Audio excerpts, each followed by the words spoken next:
The story kicks off with a group of kids full of dreams. One of them excitedly says they should become treasure hunters, imagining themselves venturing to treasure vaults around the world, claiming riches and glory. The others are fired up by the idea, agreeing that the 6 of them together could achieve their dream of becoming the strongest heroes in the world. Then the red-haired kid even mentions they should head to the capital Zerbrudia one day. The scene then jumps to the present day, and we see a cloaked man walking the bustling streets, musing about the life of treasure hunters. He explains that treasure hunters are like the celebrities of the imperial capital. They traveled to ancient ruins and treasure vaults scattered across the world, risking their lives to claim hidden treasures. For the danger of fighting terrifying monsters known as phantoms, they're rewarded with wealth and honor. Then as the man walks, a tavern comes into view. He notes that today inside this tavern, one of the most powerful clans called First Steps is holding interviews for new party members. He explains that a clan is essentially a gathering of parties, like a mutual aid society. There's only so much an explorer can do on their own. If you want to climb to higher levels, it's crucial to join a strong party and grow alongside your allies. Then, while standing in line to get into the tavern, the man admits to himself that he was never able to reach that point. Suddenly, a girl behind him strikes up a conversation, asking if he's here to form a party too. Apologizing for the sudden chat, she introduces herself as Ruda Runbeck, an explorer certified at level 3. The guy responds introducing himself as Crayandri, but then when Ruda offers to shake his hand, he doesn't take it. She then seems surprised at the huge crowd gathered for the interviews and confides that she's been exploring solo until now, and she struggled with a treasure shrine called the White Wolf's Den, which led her to finally consider joining a party. Another explorer nearby overhears their conversation and scoffs, thinking Ruda is out of her depth for trying to tackle that treasure shrine at level 3, and he smugly tells her that a place like that isn't for amateurs like her. Ruda understandably doesn't appreciate being called an amateur by a total stranger, but the guy doubles down, explaining that First Steps is one of the top clans in the imperial capital. Sure, level 3 might be considered mid-level in the outside world, but here, it's basically beginner status. He advises her to turn around and go home, which only makes Ruda angrier, so she draws her knives. Before things can escalate, the guards conducting the interviews step in. They warn them to calm down, saying they'll be forced to kick them out if they cause a scene. The guard scolds them, reminding them that an explorer should never draw their weapons in the streets. With that, the tension settles and the next scene shifts to Cray and Ruda inside the tavern. Ruda is taken aback by the sheer number of applicants and admits she's never been in a place like this before, so she curiously asks Cray if he's been through something like this before, and he casually replies that this is his 5th time. Ruda then surprisingly feels a little bad for him, but Cray brushes it off, telling her there's no need for sympathy. He then explains that being an explorer is all about skill. Talented people rise to the top quickly, but for those who aren't as gifted, it's a much tougher road. Ruda then points out a flashy party in the tavern, asking Cray about them. Cray informs her that they're the Holy Spirit's son called Ark Brave, currently looking for new members. They're the ones who recently conquered a level 7 treasure vault, and they're considered one of the best parties around. Their leader, Ark Rodin, is known for recognizing talent, and if he recognizes an explorer, that person's success is practically guaranteed. But Cray admits this is the first time he's seen them conducting interviews. Ruda then notices an empty seat and asks about it, but before Cray can answer, the rude guy from earlier butts in again, arrogantly declaring that Ruda is clueless. He says he'll enlighten her whether she wants it or not. Despite her telling him to stop, he introduces himself as Greg Zangief, a level 4 certified explorer. He points out that the empty seat belongs to the founder of the Grievers, one of the most respected parties in the capital. Cray then explains that the Grievers came to the capital a few years ago as a fresh new party, and they quickly rose to prominence due to their immense talent. Their official name is Grieving Souls, and as Cray reveals, they are the party of his childhood friend. Greg, still budding in, mentions that rumors are swirling about the Grievers recruiting a new member for the first time in years, which is why so many explorers have gathered. However, Greg dismisses the rumor as false, pointing out that no one is sitting at the founder's table. One of the other participants speaks up, asking where the Grievers are. He boldly declares that he only came to join them because they're considered the best. Full of himself, he brags that one day he'll be the strongest explorer ever, revealing he's already a level 4 certified explorer. Suddenly, a girl from the management staff steps forward and confronts the loudmouth. Without holding back, she tells him to get out. Some of the other staff members rush to calm her down, reminding her they're not supposed to stir up any trouble today. But the girl isn't having any of it, and she snaps back, saying that her sister would have done the same thing if she were here. The tension builds as the two prepare to fight, and Cray, sensing the incoming chaos, tells Ruda they should get out before things get messy. Ruda follows him out just as the brat Gilbert tries to attack the girl Tino. But before he can land a blow, Tino quickly notices Crae's presence. She locks eyes with him, and just as Gilbert charges, she expertly dodges his attack and corners Crae instead. With Gilbert still flailing, Tino turns to Crae, calling him master, and asks what he's doing here. It's then revealed that Crae isn't just some random explorer. He's actually the leader of Grieving Souls and the clan master that everyone's been talking about. Crae begins to explain that everything started several years ago when he and his group left their village as fresh newcomers eager to explore. They quickly conquered several beginner treasure vaults one after the other. But one day, while exploring a vault, a monster attacked Crae, but one of his friends killed it just in time. The friend praised Crae for acting as a decoy. Crae, however, knew the truth. He hadn't even noticed the monster was there. In that moment, he realized something critical. Though they all shared the same dream, their talents were far from equal. He recognized himself as just an ordinary guy in comparison and started to feel like a burden. He knew his friends were too kind to tell him to leave, so he decided on his own to quit the party. But when Crae tried to talk to them about it, they all dodged the topic, saying they still hadn't chosen a leader yet. Then the red-haired guy in their group suggested that Crae should be their leader, and the others immediately agreed, saying Crae was perfect for the role since he was good at giving speeches and motivating everyone, so Crae didn't even get the chance to refuse. Fast forward several years, and Crae is still the leader of the party, made up of his childhood friends. He admits that while he holds this role, he's long wanted to retire from being an explorer. Ruta then is still stunned and can't believe Crae is the clan master of First Steps, and even Ark joins in teasing Crae. Ark recalls how Crae had claimed he was late because he overslept, but now it seems like he was just secretly assessing the participants by blending in with them. Crae corrects him, saying that he really did oversleep, but Ark refuses to believe him. Crae then comments that much like Ark, most explorers just don't listen to people. Tino, visibly annoyed, says Ark is being downright rude and jokes that they should kick him out of the clan. Ark laughs, thinking Tino's sense of humor is hilarious. We also learn that Tino is a level 4 certified explorer, and Crae explains that she's a solo explorer in First Steps and also one of his childhood friends, as well as a disciple of Liz, one of their strongest members. Ark asks Crae if he's found any good candidates, and Crae, in his usual snarky way, wonders if Ark would actually take the person he recommends into his party. Ark without hesitation says he would because he trusts Crae's judgment, and the whole tavern is shocked to hear this. Ark's party mates try to warn him against it, but Ark stands firm, saying he'll only take in a single person suggested by Crae. Crae then asks if it can really be anyone, and Ark leaves it completely up to him. Crae thinks to himself that Ark really does have a big heart, though he notices one of Ark's party mates glaring at him for this. Crae then glances at Tino, and she immediately assumes he's going to choose her. She proudly declares that she's made up her mind to stay by Crae's side, now and always. She even adds that she has no interest in joining that wanted handsome guy's party. Meanwhile, Gilbert starts causing a scene again, loudly announcing that he's going to be the one to join Ark's party. Crae recalls that Gilbert boasted about being level 4 and wonders if he's even in a party at all.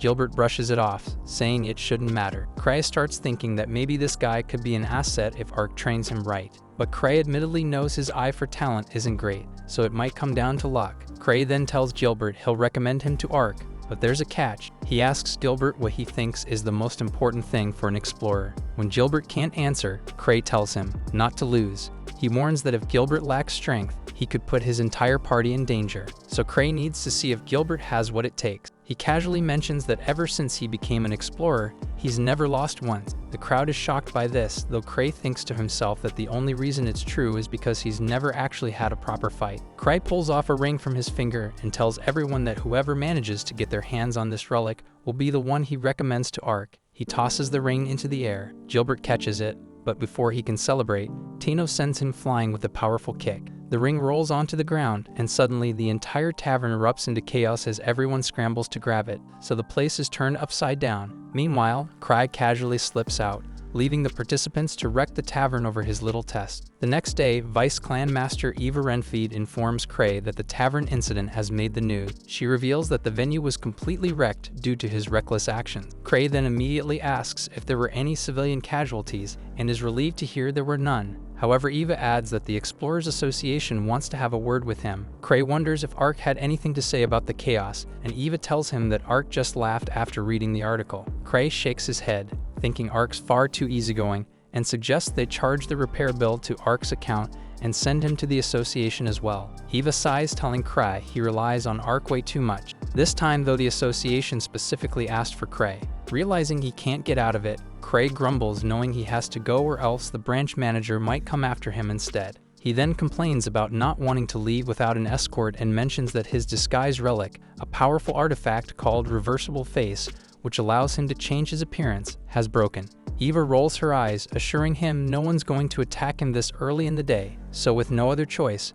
Cray reluctantly heads out. Later, we see Cray groveling before the association manager, apologizing for the whole tavern disaster. He explains that no civilians were harmed and that once the chaos started, he couldn't stop it. He points out that the building was the only thing damaged, and surprisingly, no one has filed a formal complaint. To sweeten the deal, he mentions that the tavern's owner is a friend of his, and he's sure they'll forgive him. A young woman with the manager tells Cray to calm down, handing him a book. The association manager, Grackwelter, sternly reminds Cray that a high-ranking clan like First Steps should be setting a good example for others. Letting Cray off without consequences would send the wrong message. Cray, sensing where this is going, realizes he's about to get stuck with a chore. He explains that the Hunters Association receives all kinds of job requests, many of which are tough, time-consuming, and pay so poorly that no one wants to take them on.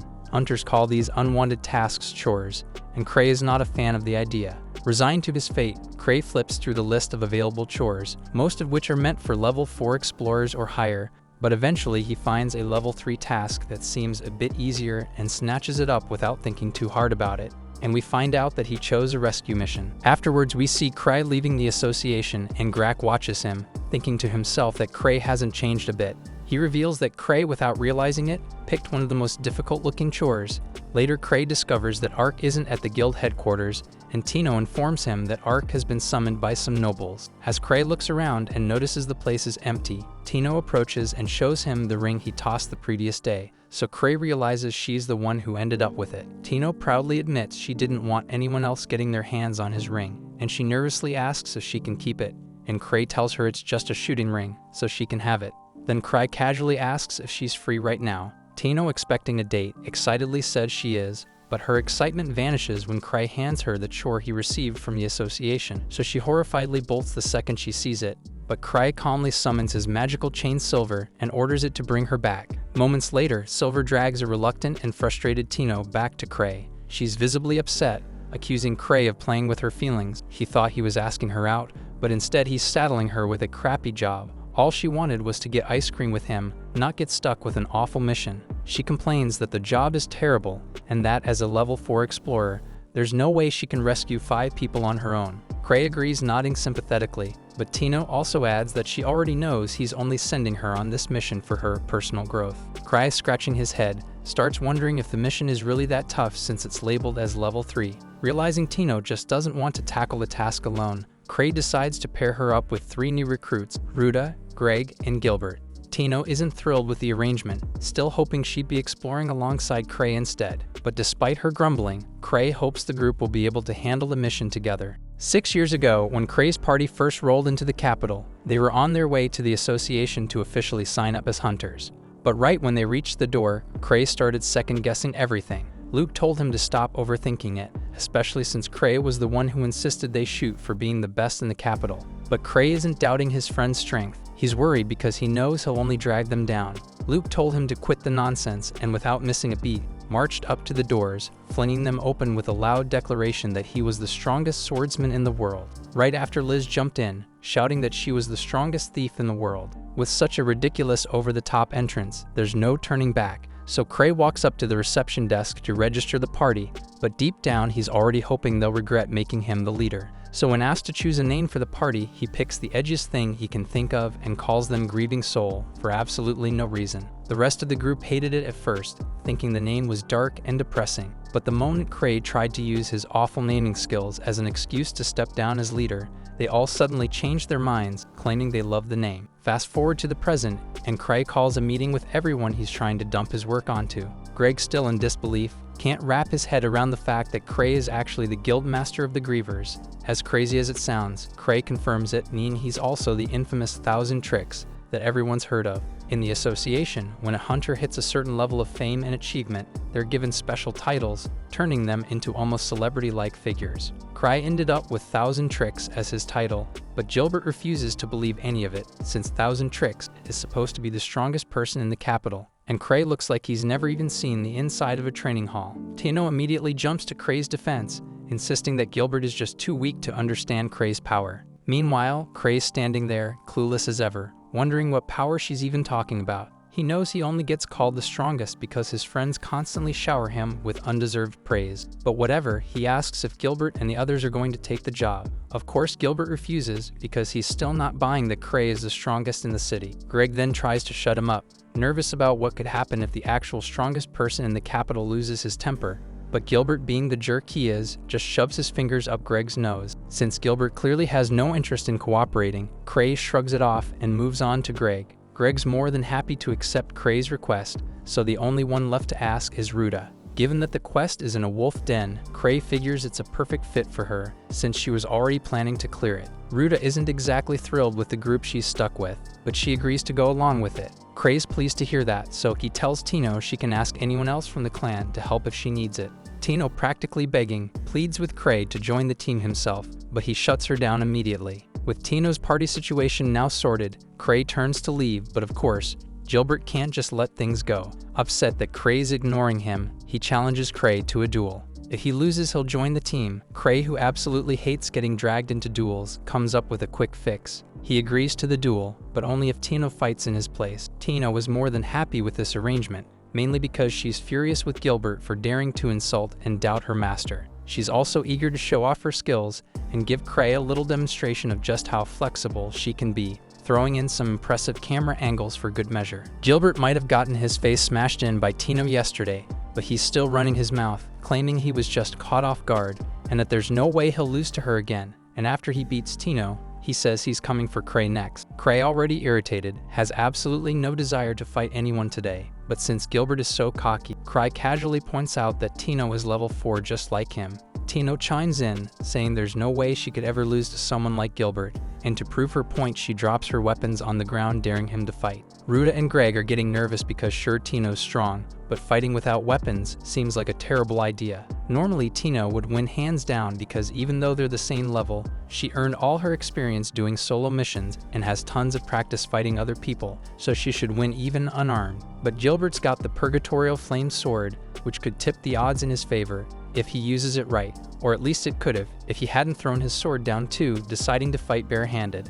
That was without question a dumb move, but Gilbert won't tolerate being looked down on, so he insists on fighting on equal terms. Now Tino's even more confident she'll win, so she casually mentions she'll grab some ice cream with Cray after she's done beating Gilbert up. Then as the fight begins, she charges at him, aiming for his face. Gilbert dodges the first blow, but can't avoid the follow-up, a vicious kick to the face that sends him flying, just like last time. It looks like it's over, but to his credit, Gilbert gets back up and charges in again. Not that it helps, he gets caught in a chokehold almost immediately, but at least the guy's got some spirit.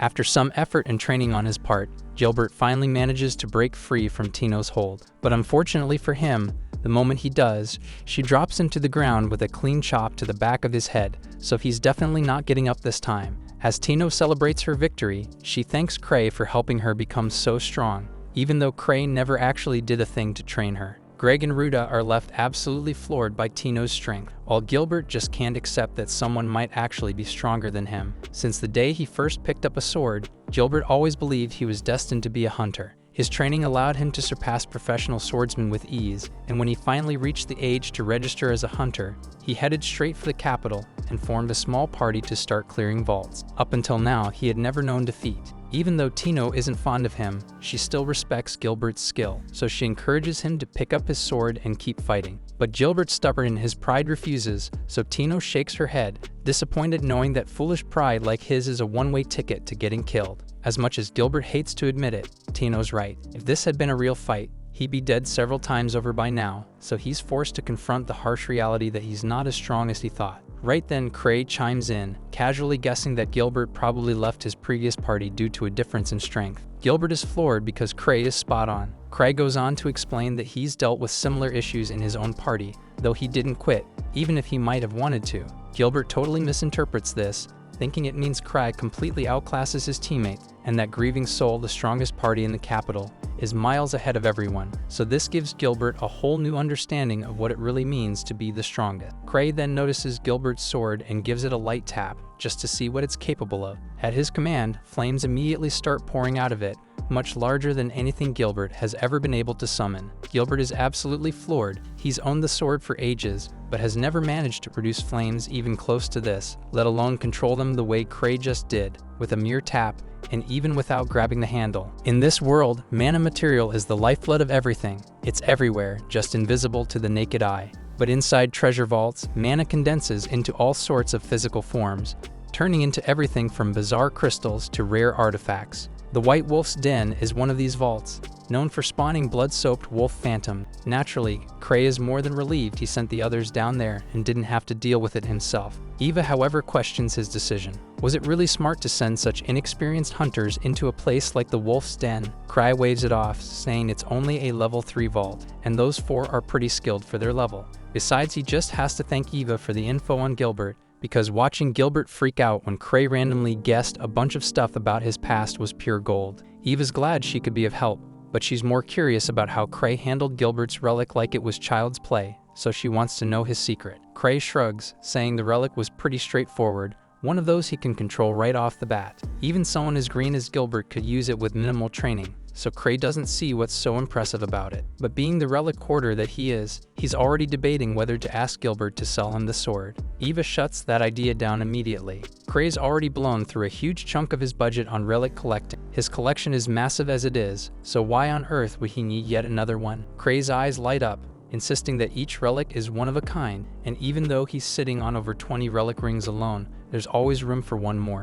Eva, realizing it's pointless to argue, just sighs. Sure, Cray has a solid income, but she can't let him blow it all on his obsession. See, the profits of Grieving Soul are split evenly among all members, regardless of what they actually contribute. So even though Cray barely lifts a finger, he still gets a fat paycheck every month, and there's no way he's giving up his relic addiction anytime soon. Then, when one of his relics needs recharging, he seizes the opportunity to dodge the conversation. He heads over to a member of the association and asks for a little help charging it up with magic, and they're more than happy to oblige, since Cray's always doing so much for them. While Cray's relic is being charged, the guy helping him casually mentions a rogue phantom that popped up on the northern road and completely wrecked a caravan. There were 3 level 3 hunters guarding it, so this phantom has to be seriously strong. Now the Third Order Knights are recruiting for an extermination party. According to reports, the phantom was a wolf and the location is near the White Wolf Den, meaning it likely came from there. There was probably a mass spawning of wolves, so the den is probably crawling with enemies at this very moment.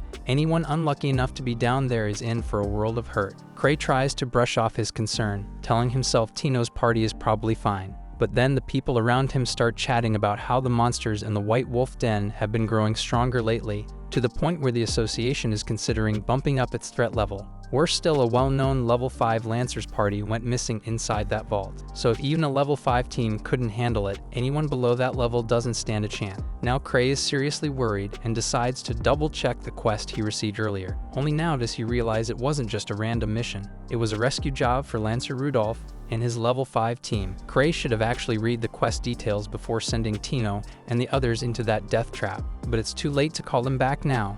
The people sitting with him notice something's off and ask if everything's okay. Cray admits that he sent Tino into the White Wolf Den. The two are horrified, realizing that Cray sent a level 4 down into a vault that even a level 5 party couldn't survive. They assume Cray knew how dangerous it was and sent her as part of her training, because what kind of reckless teacher would send his student into a deadly mission without researching it first? Cray, feeling the pressure, suddenly stands up, muttering that he's got something urgent to take care of. Once Cray gets into the halls, he starts having a full-blown panic attack. He tries to calm himself, thinking, Tino's pretty skilled, maybe she can handle this, and Gilbert is almost as strong as her, at least when he's got his flame sword. But then it hits him. He drained all the power from that sword during his little demonstration, so if Gilbert didn't recharge it afterward, that sword's about as useful as a paperweight. Cut to Tino and the others as they make their way toward the White Wolf Den. Even before they reach it, they can feel a dangerous aura closing in. Tino, however, was expecting something like this. After all, it was Cray who sent her on this mission, and she had a gut feeling things might get dicey.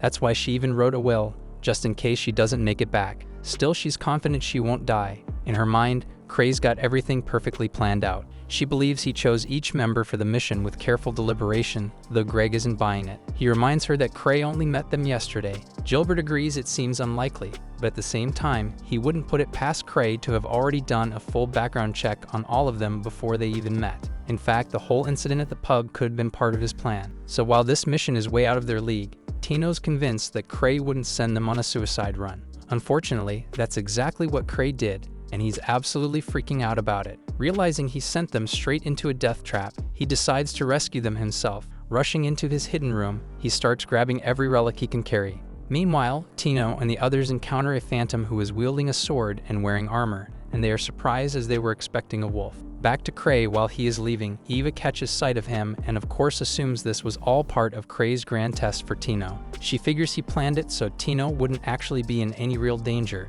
but thinks he must be slightly worried, so he's going to check on them. She even notices he's carrying Citri's slime relic, which by the way is totally illegal under Imperial law. But hey, Cray doesn't know what he's walking into, so he's taking every precaution. Cray heads out onto the balcony and straps on a wingsuit relic, aiming to get to the White Wolf Den as fast as possible. As he takes off, Eva watches him go, quietly hoping he doesn't end up like the last guy who used that wingsuit, who died after crashing headfirst into a wall. The story shifts to the past again, showing it's been a week since Grieving Souls began their work in the capital of Zabrudia. Luke's standing there, staring at his broken wooden sword, completely dumbfounded. How could it have snapped just like that? But the others in his group aren't surprised at all, saying it's no shock since he was fighting phantoms. One of them mentions she never expected to face a Cyclops in a level 1 treasure vault. They all agree it was one tough phantom, guessing it was at least a level 4. Then some random hunter shows up, doubting their story, but the girls casually show him the Cyclops head they took as proof. He freaks out at the sight,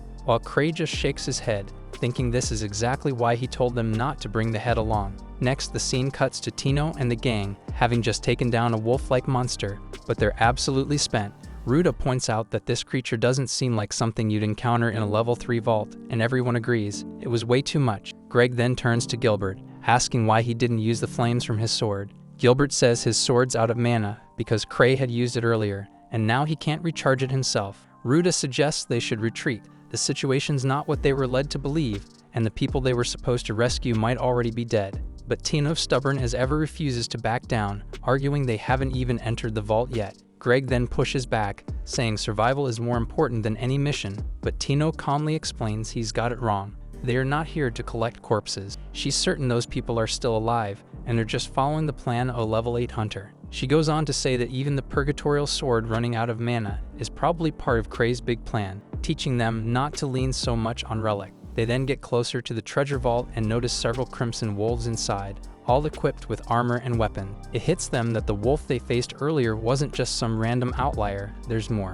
So Tino then explains that the White Wolf's den was built to accommodate the massive Silver Moon wolf monsters that originally lived here. She's convinced the wolves won't be able to move easily inside the vault due to their size, and suggests they head in to engage them. But before she can act, Gilbert, being rash as ever, decides to charge at the monsters, thinking he can take them down if he just disarms them. Tino shakes her head, thinking he's an idiot, but Gilbert of course insists the Purgatorial sword is stronger than any regular weapon, even without mana. Tino, however, tells him to stop acting recklessly because she's the leader and her job is to bring everyone back alive. She's certain her master is testing her leadership, and bringing her team home in one piece is the bare minimum to pass the test. Tino explains her plan. She and Ruda, being the fastest, will draw the wolves' attention, while the others will attack from behind. She points out that once they close the distance, the wolves' ranged weapons will be useless. She makes it clear there will be no sacrifices, and she won't let anyone be used as a shield. Meanwhile, Cray is flying towards them, his only concern being that Tino survives until he arrives. He doesn't care if she has to use her teammates as meat shields, as long as she lives. Back at the vault, Tino and her team follow her plan, and after some hard work, they manage to defeat all the wolves. But Tino exhaustedly thinks this job is completely unreasonable. As they're catching their breath, more phantoms appear. Tino then takes a moment to reflect on her team. She admits that all in all, the party lineup isn't bad. Greg works well with everyone thanks to his experience. Gilbert might be a loudmouth, but he's strong, and Ruda doesn't stand out much, but her enemy detection skills are spot on. In fact, it's because of Ruda that Tino has been able to focus on fighting. Then as they take on the new wave of monsters, Tino thinks to herself that her master must have calculated every little detail, so he's like a god with how perfect his plan is. While fighting, Gilbert then starts thinking about his old party mates. He remembers how he pushed them too hard, frustrated that they couldn't keep up with him. He knew they were trying their best, but the gap between their abilities and his just kept growing wider. That's why he eventually left the party. Now that he finally gets it, he understands why they were so desperate. He realizes he never considered their feelings, and it hits him. He had no idea that fighting alongside a team as equals could feel this good. With that thought in mind, they defeat the monsters and make their way into a large room. Tino suddenly senses a presence ahead. She's convinced it's the boss, and it's a big one. Greg immediately cautiously suggests they run, but Tino unfazedly points out that they come this far without a scratch, so why not take down the boss too? Greg remains hesitant, and Tino tells him that safe missions don't help people grow, but she admits that caution has its place, but sometimes they just need to go with the flow. Greg, after thinking it over, agrees she has a point. He then explains that once a hunter reaches level 4, they can make a living just by completing treasure vaults beneath their level. He admits that every time he thought a battle was unwinnable, he avoided it, and that instinct came from watching too many of his comrades die. Tino is sure Greg joined First Steps because he wanted to change that mindset, and she believes that's why her master placed him in this party. Greg isn't convinced, but Tino assures him that her master wouldn't have chosen someone he didn't believe in. She explains that her master's goal was to save all of them, and that he's like a god in how he operates. She's certain this group wasn't thrown together by chance. Everything was calculated by him. Ruta is still unsure and wonders aloud why he picked her of all people. Tino, after a brief pause, jokes that it might be because of her big melon, and without missing a beat she continues ahead, leaving Ruta puzzled and blushing, asking what she even means by that. After that we see Cray flying over the forest near the treasure vault, and of course he can't spot Tino anywhere. He grumbles that this relic is way too fast, and wonders who the heck would make something without brakes. He enters the vault, crashing into the walls like a maniac as he flies inside. Meanwhile, Tino and the crew are facing the vault's boss, a massive white wolf. It lunges at them, but they manage to dodge, all thinking the same thing: this thing's way too strong. Tino then notices the boss isn't wearing a helmet, and she figures its head might be the weak spot. Determined to overcome this trial set by her master, she presses on. So Gilbert then steps up and blocks the monster's next attack, while Greg rushes in but gets launched backwards from the sheer power of the beast. Tino, quick on her feet, uses her agility to close the gap, dodging every swipe the wolf throws at her. Ruta observes Tino, and she is impressed because there's not a single shred of fear in Tino. The monster then turns its attention to Greg, and his sword snaps as he tries to block. The beast then moves in on Tino, but she takes the chance by climbing its weapon to deliver the final blow to take it down. But just as they catch their breath, they notice that the phantom manages to slash Tino's leg. Ruta rushes over asking if she's okay, but Tino waves her off saying she's got a potion and quickly heals herself. Then we see that Greg looks distraught over his broken sword, but Gilbert bluntly tells him to be thankful he's still breathing. Greg agrees and sighs, saying they've just got to find the missing people now. So Tino nods and hands him the sword of the boss they just defeated. Suddenly, they're ambushed by 4 monsters, all resembling the wolf they just fought. They can't believe it, 4 of them at once. So Tino feels the pressure, thinking this is way too much even for them, and she's left wondering what her master was thinking when he sent them into this mess. Greg, clearly anxious, asks what they should do next. So Tino quickly tells everyone to retreat into the narrow passage on the right, because the monsters are too big to move well in there. But before they can make it, the monsters catch on and block their escape route, figuring out their plan. Gilbert and Greg then offer to act as bait, telling the girls to make a run for it, but Ruta hesitates, unsure if it's a good idea. But Greg insists it's better than all of them getting wiped out, and Tino, feeling stuck, wonders if this is seriously their best option. Lost in thought, she starts thinking about her master and suddenly remembers something. She then snaps back, telling everyone that no one's being sacrificed today, and she tells them to target the monster's eyes. Gilbert and the others rush to fight off the creatures, just to give her the opening she needs. Tino recalls the training she did with the ring her master gave her, and with determination, she uses the same move to strike the monster's eyes, blinding one just long enough. Gilbert, seeing his shot, charges in, only to get hurled into the wall by the beast, getting wrecked in the process. Despite the pain, he mumbles an apology for jumping the gun, but Tino reassures him he did nothing wrong. As they're surrounded by 4 monstrous nightmares, it starts to sink in. They might not make it out of this. Then out of nowhere, Cray crashes into one of the beasts, finally ending his wild ride, and Tino can't hide her relief at seeing him. Greg then quickly notices the creatures seem freaked out by Cray, but the monster that Cray crashed into probably feeling brave, goes in for an attack, but one of Kray's rings protects him. The monster's shock is obvious when its attack fails miserably, and Kray, ever the showman, casually lies about having 17 lives. Then, without skipping a beat, he uses another ring to unleash a devastating blast, leaving everyone stunned by his insane power. Meanwhile, Kray, baffled by the strength of these creatures, wonders what the hell they are and questions if this is even still a level 3 vault. Despite his attack, the monster gets back up, leaving the others stunned. But Kray isn't surprised. He knows his shot rings are flashy, but not particularly strong. Glancing at the weapons the monsters are carrying, he feels relieved that for once, he brought 17 barrier rings with him. Still, he doesn't care about the rescue mission anymore. He just wants to go home, but unfortunately, the monsters aren't giving him that luxury. They prepare to attack, leaving him no choice but to use the necklace he's wearing. Kray drinks from the necklace, and then he tosses it into the air and shoots it with a shot ring, creating a cloud of smoke. And then he quickly tells everyone to run while they have cover. Then as they sprint away, the group can't help but feel that they're moving painfully slow. Ruda assumes Kray is keeping pace with Tino's injury in mind, but we soon learn the truth. This is as fast as Kray can run. As they escape, Tino reflects on her master's kindness, remembering the first time they met. Back then, she was being bullied by some rough-looking men, and it was the Grieving souls who saved her. After asking their name, she'd been determined to join them ever since. Once they finally managed to escape from the monsters, the group expresses their gratitude to Kray for saving them. It's only then that Kray notices Tino's injury, and he apologizes for sending them on such a dangerous mission. Tino reassures him, saying it's no big deal, and Kray praises her for doing so well despite the circumstances, and his compliment makes her visibly happy. Kray then pulls out a relic and uses it to completely heal her leg, and Gilbert shockingly can't believe Kray is using a relic just for healing. Kray, in his usual blunt manner, thinks to himself that he uses relics for pretty much everything. Greg, still processing everything, asks if Kray defeated the monster. Kray admits he didn't and explains that running was the best option at that moment,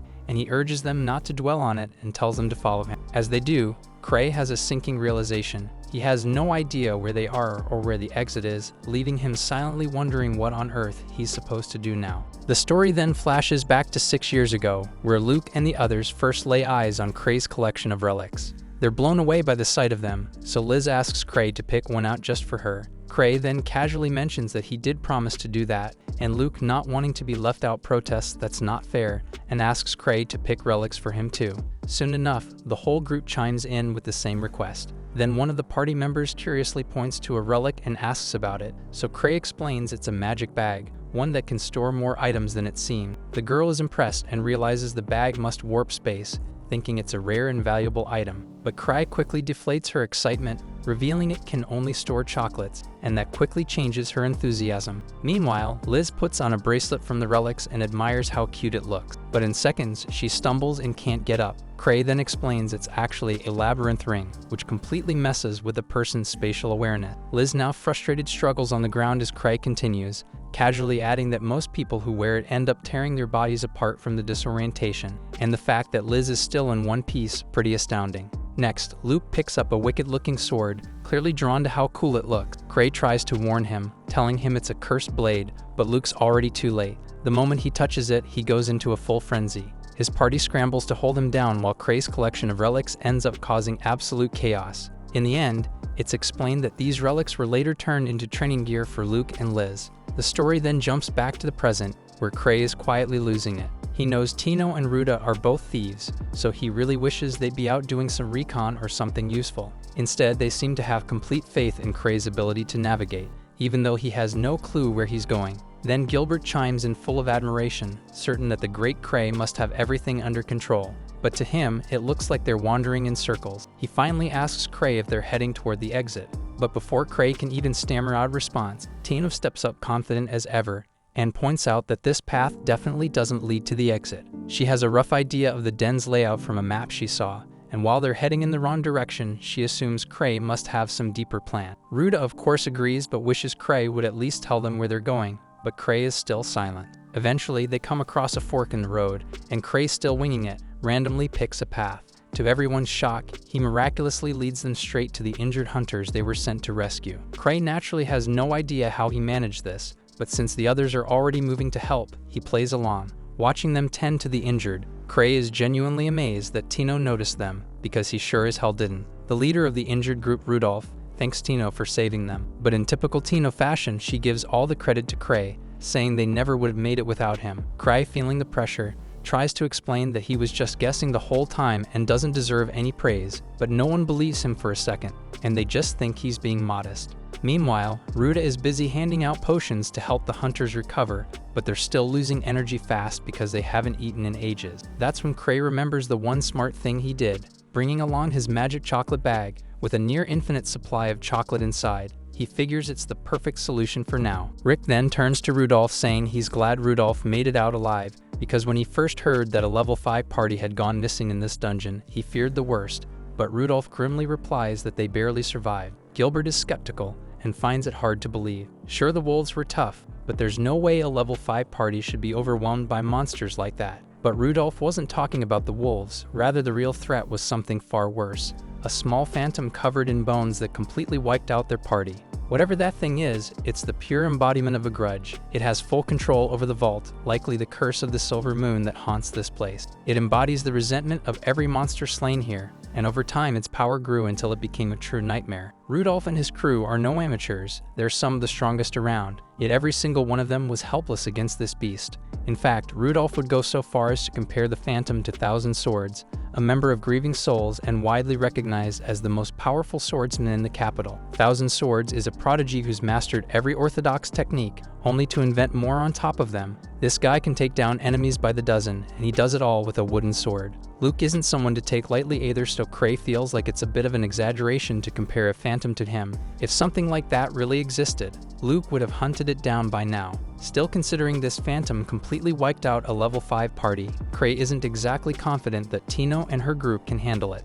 In fact, he's seriously regretting not dumping this whole job on Ark instead, so he wouldn't have to deal with this mess. Rudolph continues explaining that the monster was toying with them during their last encounter. It didn't kill them immediately, but there's no doubt in his mind that if they run into it again, it won't be so merciful next time and it'll finish them off for good. Ruta then turns to Cray, asking what they should do next, but inside Cray is internally losing it because he wasn't remotely prepared for this kind of situation. He stares off into space for a moment, panicking before finally coming up with something. He then tells Ruta they need to focus on getting the injured to safety and that escaping the vault is the priority. On top of that, since this was originally Tino's mission, he tells her that she's in charge from here on out. Tino flusteredly insists she doesn't deserve to lead when someone as legendary as Cray is around. But Cray's not interested in leading because he just doesn't want the responsibility. Eventually, Tino reluctantly agrees to take the lead and echoes Cray's plan to head for the exit, and thanks to Cray healing her leg, they should make good time. But Cray reminds her not to run too fast, as the injured won't be able to keep up. He mostly says this for his own benefit, knowing full well he's way too out of shape to keep up with Tino's full speed. As they navigate the vault, Tino announces that they're getting close to the exit, and so far they've been lucky because they haven't run into the deadly phantom. But just in case, Rudolph steps up and promises to act as everyone's shield if the phantom shows up, buying time for the others to escape. Tino quickly reassures him that won't be necessary because she's confident everyone will make it out as long as Cray is with them. Cray, however, is not feeling the same level of confidence. In fact, he's already mentally preparing to grab Tino and ditch the rest if that phantom appears. Still, for now he tries to stay optimistic because he's got 5 safety rings left, so at the very least he can survive for a while if the fight breaks out. But that's about it because his shot rings don't work, and he lost the only sword relic he had while flying over here, so staying optimistic is a bit of a struggle right now. Just then, everyone feels something ominous approaching, and they all snap into battle stance. Cray steps in front of Tino, determined to protect her. He's got no attack relics, but he's fully prepared to throw himself at whatever's coming, even if it means launching himself like a human missile with his wingsuit. The atmosphere shifts as the phantom closes in, and everyone is paralyzed with fear because they can already tell they don't stand a chance against this thing. But Tino's terror intensifies when she spots something even more terrifying behind the phantom, and an overwhelming sense of doom washes over her, so she starts begging Cray for help. Meanwhile, Cray recognizes the second figure but is more confused than scared, having no idea why she would show up here. Suddenly, the second figure flash steps in and obliterates the phantom with a single kick. After witnessing that level of power, there's no doubt in Cray's mind, it's Liz. She casually walks up to Cray and, just to make sure, asks if it was okay that she kicked the phantom into the wall, admitting she has no clue what's going on. But Cray, still stunned, tells her she has nothing to worry about. Liz then relieved and mentions that on her way over, she found one of Cray's sword relics lying on the ground. Ruda and Greg instantly recognize who Liz is, but Rudolph has never heard of her. Liz's eyes narrow because she can't believe there are hunters who don't know about grieving souls. She's already on edge, having sprinted home to see Cray, only to be told he had gone to this vault. Initially, she thought Cray was just being overly cautious, certain that Tino could handle this mission on her own. So you can imagine her disappointment when she shows up and sees that Tino was failing miserably at managing what should have been a minor vault. Gilbert, trying to defend Tino,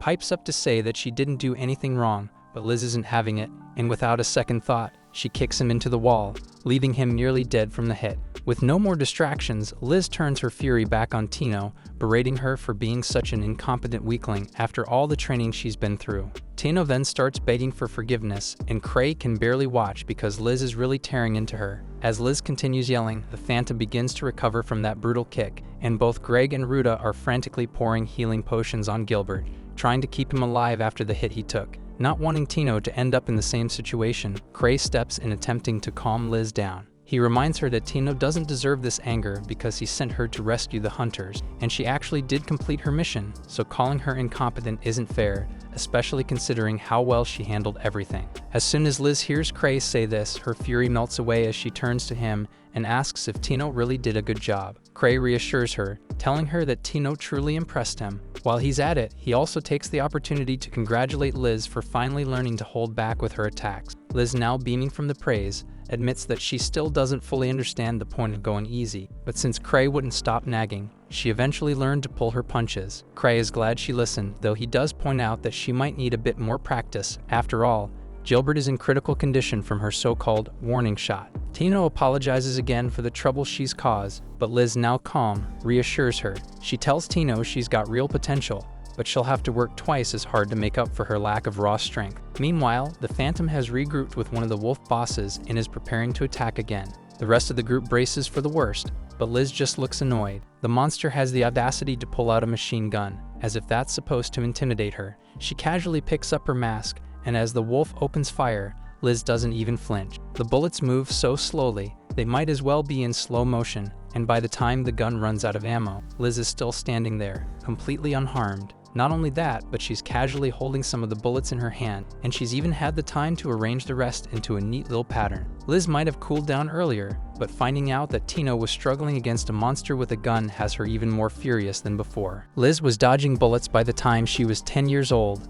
so having a monster point a gun at her is nothing short of an insult. She's about to show just how laughable that is. With a graceful backflip into the air, she comes down with a devastating kick, slicing straight through the giant wolf and splitting it in half, causing it to explode. For Liz, this wasn't hard at all, so she can't understand why Tino didn't just do the same thing ages ago. As Liz continues lecturing, the Phantom draws its sword and charges at her. But Liz unfazedly believes this should have been another easy win for Tino. So with nothing more than 2 fingers, she catches the Phantom's sword mid-strike, knees it into the air, and unleashes a barrage of punches, all while berating Tino for being too weak to handle something this pathetic on her own. Tino breaks down in tears, and Cray feels bad for her, but honestly, this is par for the course with Liz's tough love training methods. After all, Liz is the fastest hunter in the world, and her blinding speed has earned her the nickname Stifled Shadow. Then once everything calms down, Tino, Greg, Ruda, and Gilbert regroup at the guild. Gilbert announces that he wants to give up his flamed sword because he's realized he's been relying on it way too much, and now plans to train his body from scratch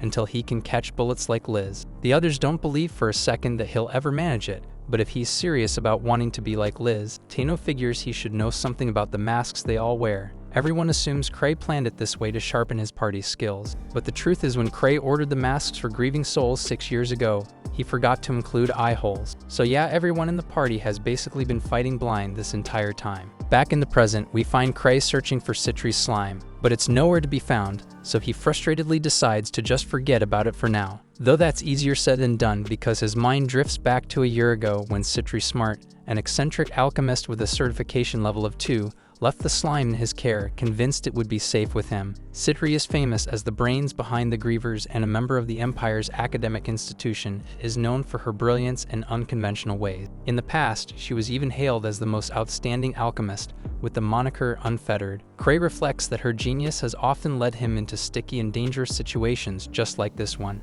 and he remembers naming the slime Citri's slime. He then remembers how they used to mess around with slimes as kids, and one time when he tried to let the slime out for fun, Citri stopped him, casually warning that it was a little dangerous and could possibly destroy the entire capital. Cry understandably thought that was more than just a little dangerous, and then Citri asked him to be extremely careful with the slime, and he agreed. Fast forward to the present, and he's still trying to track down the slime, even though part of him would love to just forget it ever existed. With no luck finding it, he gets exhausted and sits on his bed, attempting to think through the situation calmly. He recalls opening the capsule in the White Wolf's den, only to find it empty. He's sure he kept the slime locked up safely, so how could it possibly have escaped? Maybe, just maybe, this is some elaborate prank by Citri, and he tries to laugh it off. But deep down, he knows he just doesn't want to deal with this nightmare anymore. Meanwhile, in the White Wolf's den, a group of adventurers is battling monsters that are way stronger than expected. One of the women remarks that this request is turning out to be tougher than they thought. Her companion agrees, but stresses the importance of investigating the treasure vault. It's crucial to the country. He recalls that Thousand Tricks is also involved, which only confirms their suspicion. Something big is definitely happening here. Meanwhile, at headquarters, we find Cray looking exhausted from lack of sleep.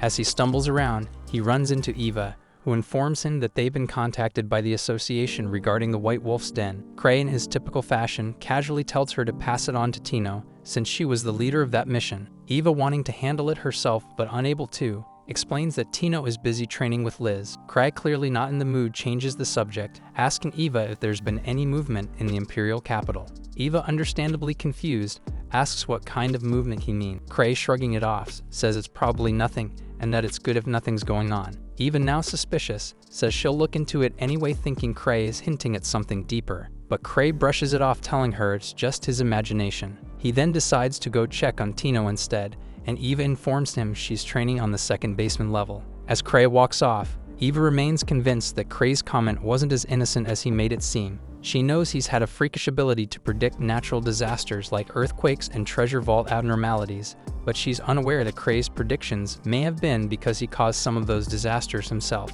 Cut to Cray arriving at the second basement level. A bunch of hunters are gathered outside the training room, clearly waiting for their turn. Among them is Sin Anger, a level 6 hunter, who immediately asks Cray to put an end to Liz's madness. Apparently, Liz has taken over the training grounds, and no one else can use them. Cray jokingly replies that monster hunting isn't really his thing, but Sven desperately tells him that he is the only one who can stop her right now because Ansem and Lucia are out on a mission right now. Sven can't wrap his head around why Liz even came back on her own, to which Cray nonchalantly explains that she disarmed all the traps, made it to the boss room, got bored, and came back. Sven is floored, completely unable to believe Liz got bored in a level 8 treasure vault, muttering in disbelief about what kind of nerves the Grievers must have. But he quickly snaps back to the present, urgently warning Cray that if they don't stop Liz soon, Tino's going to die. But Cray, in his usual laid-back style, doesn't believe anything serious is going down, thinking humans don't just drop dead that easily. But the moment he swings the door open, he spots Tino flat on the floor, completely unresponsive. Liz, standing over her, mocks her to get up, questioning if that's all she's got. When Tino still doesn't move, Liz decides to end it, but Cray steps in and stops her. She turns to him a bit annoyed and asks what the problem is, because she's in the middle of training Tino, and she's baffled by how weak she is, claiming she herself was way stronger at that age. Cray knows Liz is fired up, but he gently tells her that Tino has reached her limit and it's time to call it a day, and Liz surprisingly agrees without a fuss. But then from behind, Tino grabs Liz's foot, gasping that she can still keep going, driven by her determination to keep fighting with Cray watching. And Liz amusedly comments that Cray is incredible for pushing Tino to get up like that, and with a smirk she resumes the training session with Tino.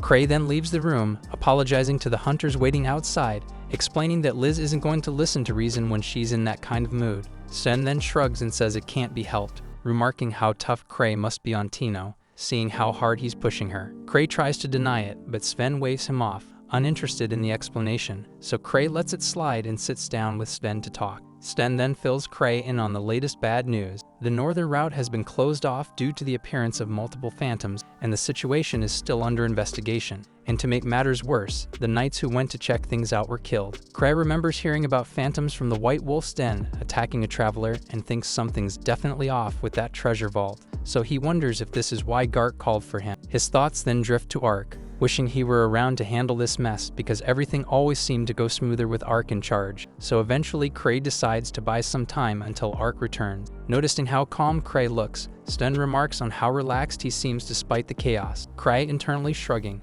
thinks it's only because this whole mess isn't really his problem. He then figures if he sends the obsidian cross over to Gark, then it's not on him, so he casually suggests to Sten and his party that they take on a quest for the association, since they can't use the training room anyway. And he also adds that while they're at it, they should let Gark know he's busy and can't answer the summon. Cray then takes off, and Sven's party member mutters that he has no clue what's going on in Cray's head. He figures Cray's just living the easy life, lounging around the clan while everyone else is out busting their backs exploring treasure vaults. Sten, clearly tired of the new guy's whining, explains that Cray's always been like this, and it's just how the clan operates. He adds that while it might not make sense to the newcomer now, Cray is a freaking monster beneath that carefree attitude. So Sven warns his clueless party mate to stop taking things at face value and pay closer attention to what Cray says, because there's always more going on under the surface, and the new guy finally gets the message. Meanwhile, Gark is trying to wrap his head around the fact that nothing's changed at the White Wolf's Den or the surrounding areas, so he wonders what the hell went sideways in that treasure vault. He's pretty sure it's something man-made and figures he needs to talk to Cray about it. But before he can get ahead of himself, his assistant Kanan reminds him that the obsidian cross had already said Cray's busy and can't show up. Gark, not buying it, says he'll just have to go see Cray himself, convinced that Cray's got some intel. Kana then confusedly asks why Gark thinks so, and Gark points out that Cray hasn't been hitting up treasure vaults much lately, but for some reason he made a special trip to this one, so that alone screams that something's off. Elsewhere in some shady facility, a group of researchers is in full panic mode. Their lead scientist can't believe a high-level hunter got involved. He knows it's only a matter of time before the association figures out what they're up to. But worse yet, they realize that 1,000 Tricks is way more dangerous than they'd heard. Turns out, this sketchy group calls themselves the Magical Society of Akashic Tower, and they're the ones pulling the strings behind all the weird stuff going on lately. They complain that hunters are relentless, and they know the hunters won't back off until they uncover the cause of the abnormalities. The leader, trying to calm the crew, explains that their endgame is to develop a way to create treasure vaults at will. And once their research pans out, they'll be able to generate endless treasure vaults. Then one of the underlings suggests they ditch the facility for now, baffled that their teammate Sophia is off on vacation while everything's falling apart. The leader, however, isn't fazed because he was the one who approved her time off, and he reassures them that she checked in with a communication stone, saying she'll be back soon, and he's confident that the mess will be sorted once Sophia returns, so he orders the team to focus on gathering intel in the meantime. Later, we see Cray stuck in a nightmare about Citri's slime wrecking the capital, and he wakes up screaming like he's being chased by death itself. Relieved that it was just a nightmare, he glances over to find Liz lying next to him, having also woken up from his outburst. Apparently, she has a habit of sneaking into his bed, which explains why he was feeling so hot, because Liz's body is always hot for some reason. She then asks if Cray is free today, hoping to spend the day with him. Cray gets confused and wonders if she isn't supposed to be training Tino or herself, but Liz shrugs it off, saying she's taking a break. Cray agrees, easily distracted from the nightmare he just had. Later, Gark shows up at the Footprints headquarters, looking for Cray, but sees that Cray and Liz are about to head out. As he tries to stop them, Liz snaps, telling him that Cray's busy today. Gark gets surprised and mentions how he specifically asked them to report to him anytime they clear a vault above level 7. But Liz isn't having any of it, telling him to shut up and accusing the group of relying too much on Cray, insisting they should learn to clean up their own damn mess. Her irritation peaks, and she kicks Gark in frustration for ruining her plans with Cray. As Gark and Liz start bickering like children, Cray takes the opportunity to slip away and talk privately with Kana. She updates him, saying there's no problem with the veins, and asks if he noticed anything odd at the White Wolf's Den. Cray admits he didn't, but accidentally reveals he's more worried about something else. When Kana presses for details, he brushes her off, saying he can't tell her because someone might overhear. His mind races back to the slime, a secret he isn't ready to share. Instead, he advises her to ask Ark for help, thinking Ark might be the right person to handle this. Meanwhile, Liz and Gark are still at each other's throats, with Liz mocking Gark for getting old and weak, which pushes him over the edge, making him fight seriously. Cray then explains that Gark used to be a level 7 hunter and steps in before those two idiots wrecked the whole damn building. He tells Gark he's already finished talking things over with Kana, but of course Gark's too stubborn to let it go. Just as he's about to lose it again, he realizes Liz has already slipped away and is standing beside Cray. Gark gets confused as hell and wonders when she managed that, and finally he calms down. But he grumbles that he probably needs to get his sorry ass back into shape, and then leaves with Kana. Not long after Eva walks in, devastated to find the building trashed. Later, Liz and Cray are on their date, and Liz, still stuck on the earlier fight, says Gark's getting weaker. Cray disagrees, telling her it's ridiculous to compare others to herself. She laughs it off, saying he wouldn't last 2 seconds in the level 8 treasure vault she just explored with his ability. That hits Cray, and he remembers the phantoms there were insanely strong. He starts wondering how they stacked up against the boss of the White Wolf's den, but Liz casually says she can't even remember facing a boss in that vault. That's when it dawns on Cray.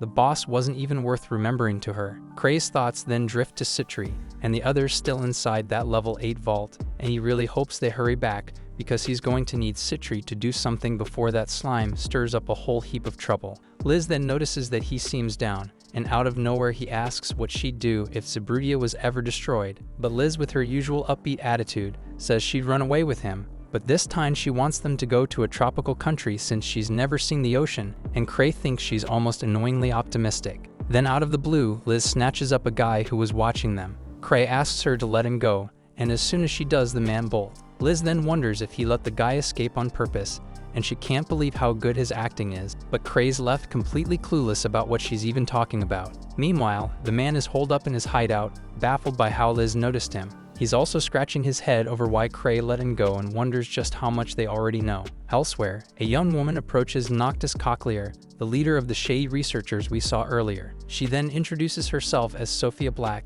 and asks to become his disciple, saying she's deeply interested in his work. Impressed by her determination, Noctis agrees to take her under his wing. The story then shifts to a flashback where we see Gark fuming as the Obsidian Cross informs him that yet again Cray is too busy to meet. Gark mutters that he has a mountain of questions for Cray, but it's always the same lame excuse. He recalls that the Obsidian Cross arrived here with a mission and wonders if he can truly rely on them. They assure him he can, so Gark instructs them to investigate the White Wolf's den. In the present, we find the Obsidian Cross locked in battle with monsters in the White Wolf's den, while Sven reflects that as usual, everything seems to be playing right into Cray's hand. The scene then shifts to Cray strolling through the slums with Liz, who's delighted to think they're on a date. Cray quickly clarifies that this is not a date and notes that they're in the most dangerous area of the Imperial Palace, where the locals are visibly rattled to see Liz there. Liz then curiously asks if Cray's looking for something, and Cray admits he is. According to Eva's intel, people have started vanishing in the area, and it's a creepy but not unheard of occurrence in a place like this.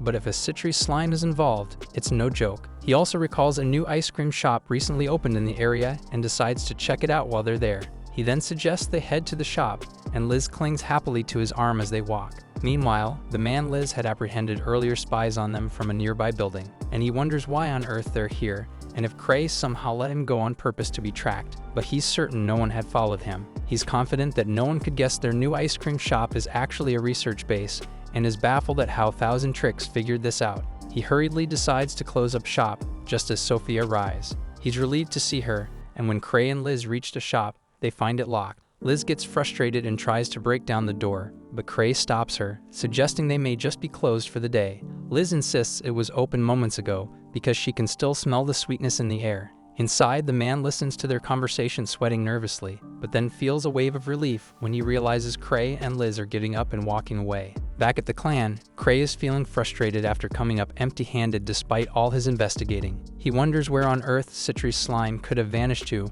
and asks Liz when Citri is expected back from the Night Palace. Liz admits she doesn't know, but says she'd gladly help Cray herself. Cray, however, explains he needs someone with expertise in magical creatures, a subject Liz knows she can't help with. She adds that Citri might take a while since she hauled along a ton of equipment for this raid, and Cray, trying to be patient, reassures himself that Citri will return soon enough. Eva arrives then, reporting to Cray on the members she's selected to investigate the White Wolf's den. She explains that since Ark is unavailable, she's put together a different team. Cray lets her handle it, thinking that while this mission is escalating, it's not his problem since he won't be joining them. The scene then shifts to Akashic Tower headquarters, where the leader is informed that Thousand Tricks has discovered one of their hidden bases. The members of the society wonder if Kray's information network has outmatched their own, and the man from earlier is baffled as to why Kray would just leave their base alone after discovering it, and he can't wrap his head around what that guy is thinking. Another member then tries to reassure him, but they're all uncertain about Kray's intention. The leader then asks Sophia for her opinion, and she suggests they confront the hunters head-on.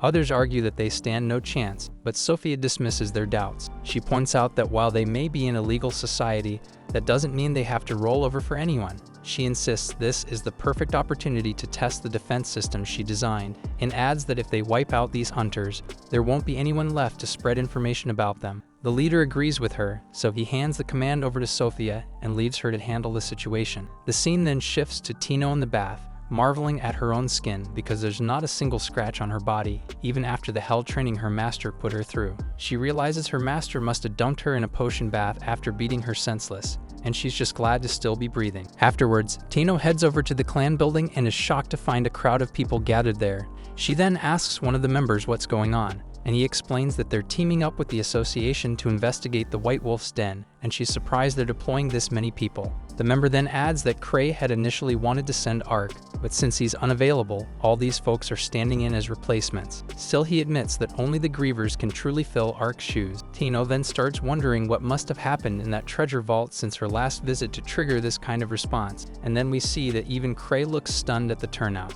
Eva steps in and tells Kray that this is the team they discussed yesterday, but Kray hesitates and feels uncertain about sending so many people to a former level 3 treasure vault. He figures they'd be fine with even half this number, but the hunters get spooked at the idea. They plead with him to reconsider, worried that the mission was originally meant for Ark. Kray shrugs, thinking the mission isn't all that tough, and he had only wanted Ark for peace of mind. Eva then tries to settle everyone down, saying that Kray may have something to say to them. Kray then declares that half the crew should be more than enough for what used to be a level 3 vault. Still, the hunters look uneasy, so he finally agrees to send the entire team. Just then, Liz bursts in taunting the cowards and insisting that she and Tino can handle the mission alone. Kray isn't sure if he can leave Tino with her on their own because he knows how much Tino has already suffered under Liz's hard-handed training, so he insists the others can handle it and brushes Liz's offer aside. Eva then turns to Kray, asking him to lead the mission, but Kray grimaces trying to pass off the leadership to Sven. But Eva reminds him that Sven's already inside the vault. Kray thinks fast, agreeing to command the mission but mentioning that he's busy and will join them later, so until then he names Sven as their acting leader.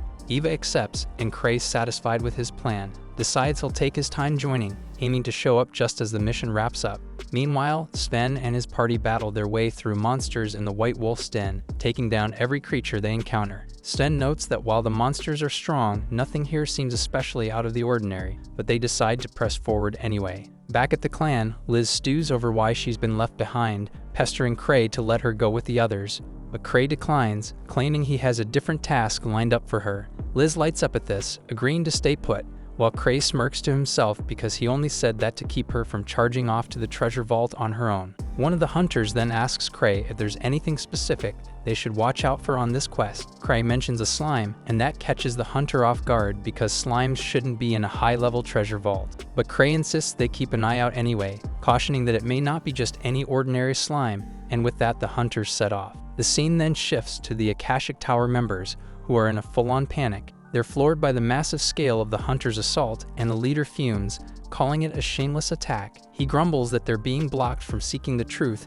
and declares that they should crush these intruders, but one member mentions their opponent is none other than Thousand Tricks, and warns that if he brings in the entire Grieving Souls crew, it could spell trouble. Sophia, however, remains unfazed. She points out that while Grieving Souls is indeed one of the capital's top parties, she's already built a defense system that will counter their attacks. She notes that only 3 members of Grieving Souls are currently in the capital, and they are Kray, Liz, and Citri. The member from earlier, Flick, skeptically demands to know how she's so certain of this, and Sophia smugly responds that her information network is leagues better than his, which ticks him off. She then adds that they can easily handle Stifled Shadow by preparing against physical attacks, and notes that Thousand Tricks won't be able to operate at full strength without a party member to guide him. The leader suspects that Citri might be the real problem here, but Sophia reassures him that the defense system she's built around their stronghold is specifically designed to block an alchemist's magic techniques, making it impossible to breach. She then declares that Citri is her nemesis,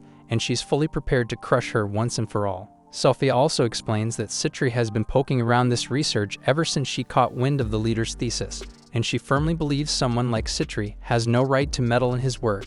Then with fierce conviction, she asks for permission to use every resource they've developed to handle the oncoming threat, and the leader grants it without hesitation. He commands everyone to follow Sophia's orders as if they were his own, though Flick doesn't look thrilled by this decision. The scene then shifts to Sven and his crew, still in the thick of their investigation. Sven's party members start grumbling, questioning why they're even on this quest, so Sven reminds them that they had no choice. It was a direct order from Gark. Henrik mutters that it feels like they're just here to clean up Kray's mess, and Sven doesn't deny it, but he adds that someday, Henrik might finally understand just how extraordinary Kray really is. Just then, Sven gets a message over his communicator, and realizing the situation outside has shifted, so he tells Henrik to sound the whistle. Henrik does, and every party in the treasure vault begins to head outside of the signal. Once outside, a party member confronts the Obsidian Cross, demanding to know why they use the emergency signal when there's clearly nothing out of the ordinary. Sven calmly agrees but explains that Kray advised them to watch out for slimes,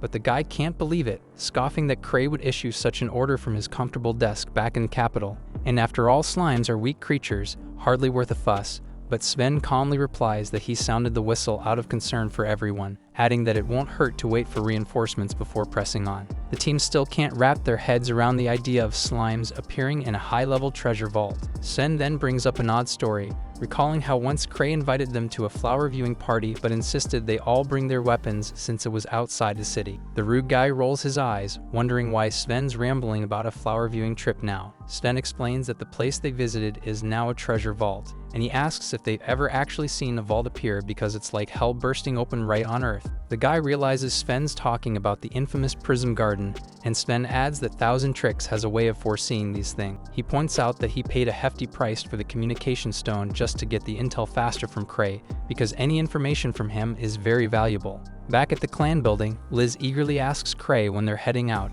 excited to fight in front of him since she didn't get to show her true power last time. Kray considers that he'd intended to join at the last possible moment, but realizes now that timing it right might be tricky. Just then, Citri arrives and Liz is surprised to see her back so soon, but Citri retorts that she didn't want to hear it from someone who returned even earlier than she did. Citri adds that she hurried back, thinking Kray might need her help, and shares her unease, urging Kray to strike their enemies down now, before they get stronger. Then she pulls him aside to talk privately. Meanwhile, Gark is seen gearing up to enter the White Wolf's den himself. Kana tries to stop him, reminding him he's retired, but he waves her off, saying he can't let Liz show him up. Kana just sighs, thinking that he may be an adult, but he's as childish as ever, and just then Citri arrives to make a request of Gark. The story then shifts to the past, showing Citri and Kray as kids sitting together. Citri told Kray she wanted to make up for what others were lacking, believing that if she could, everyone could truly enjoy being hunters. She admitted she wasn't very strong, prompting Kray to suggest she find a role that suited her. He encouraged her to consider becoming an alchemist, a role where her talents could shine. In the present, before heading off to see Gark, Citri stops by Kray's room. She casually mentions that her slime creation has undergone significant improvements, now boasting a remarkable ability to adapt and evolve.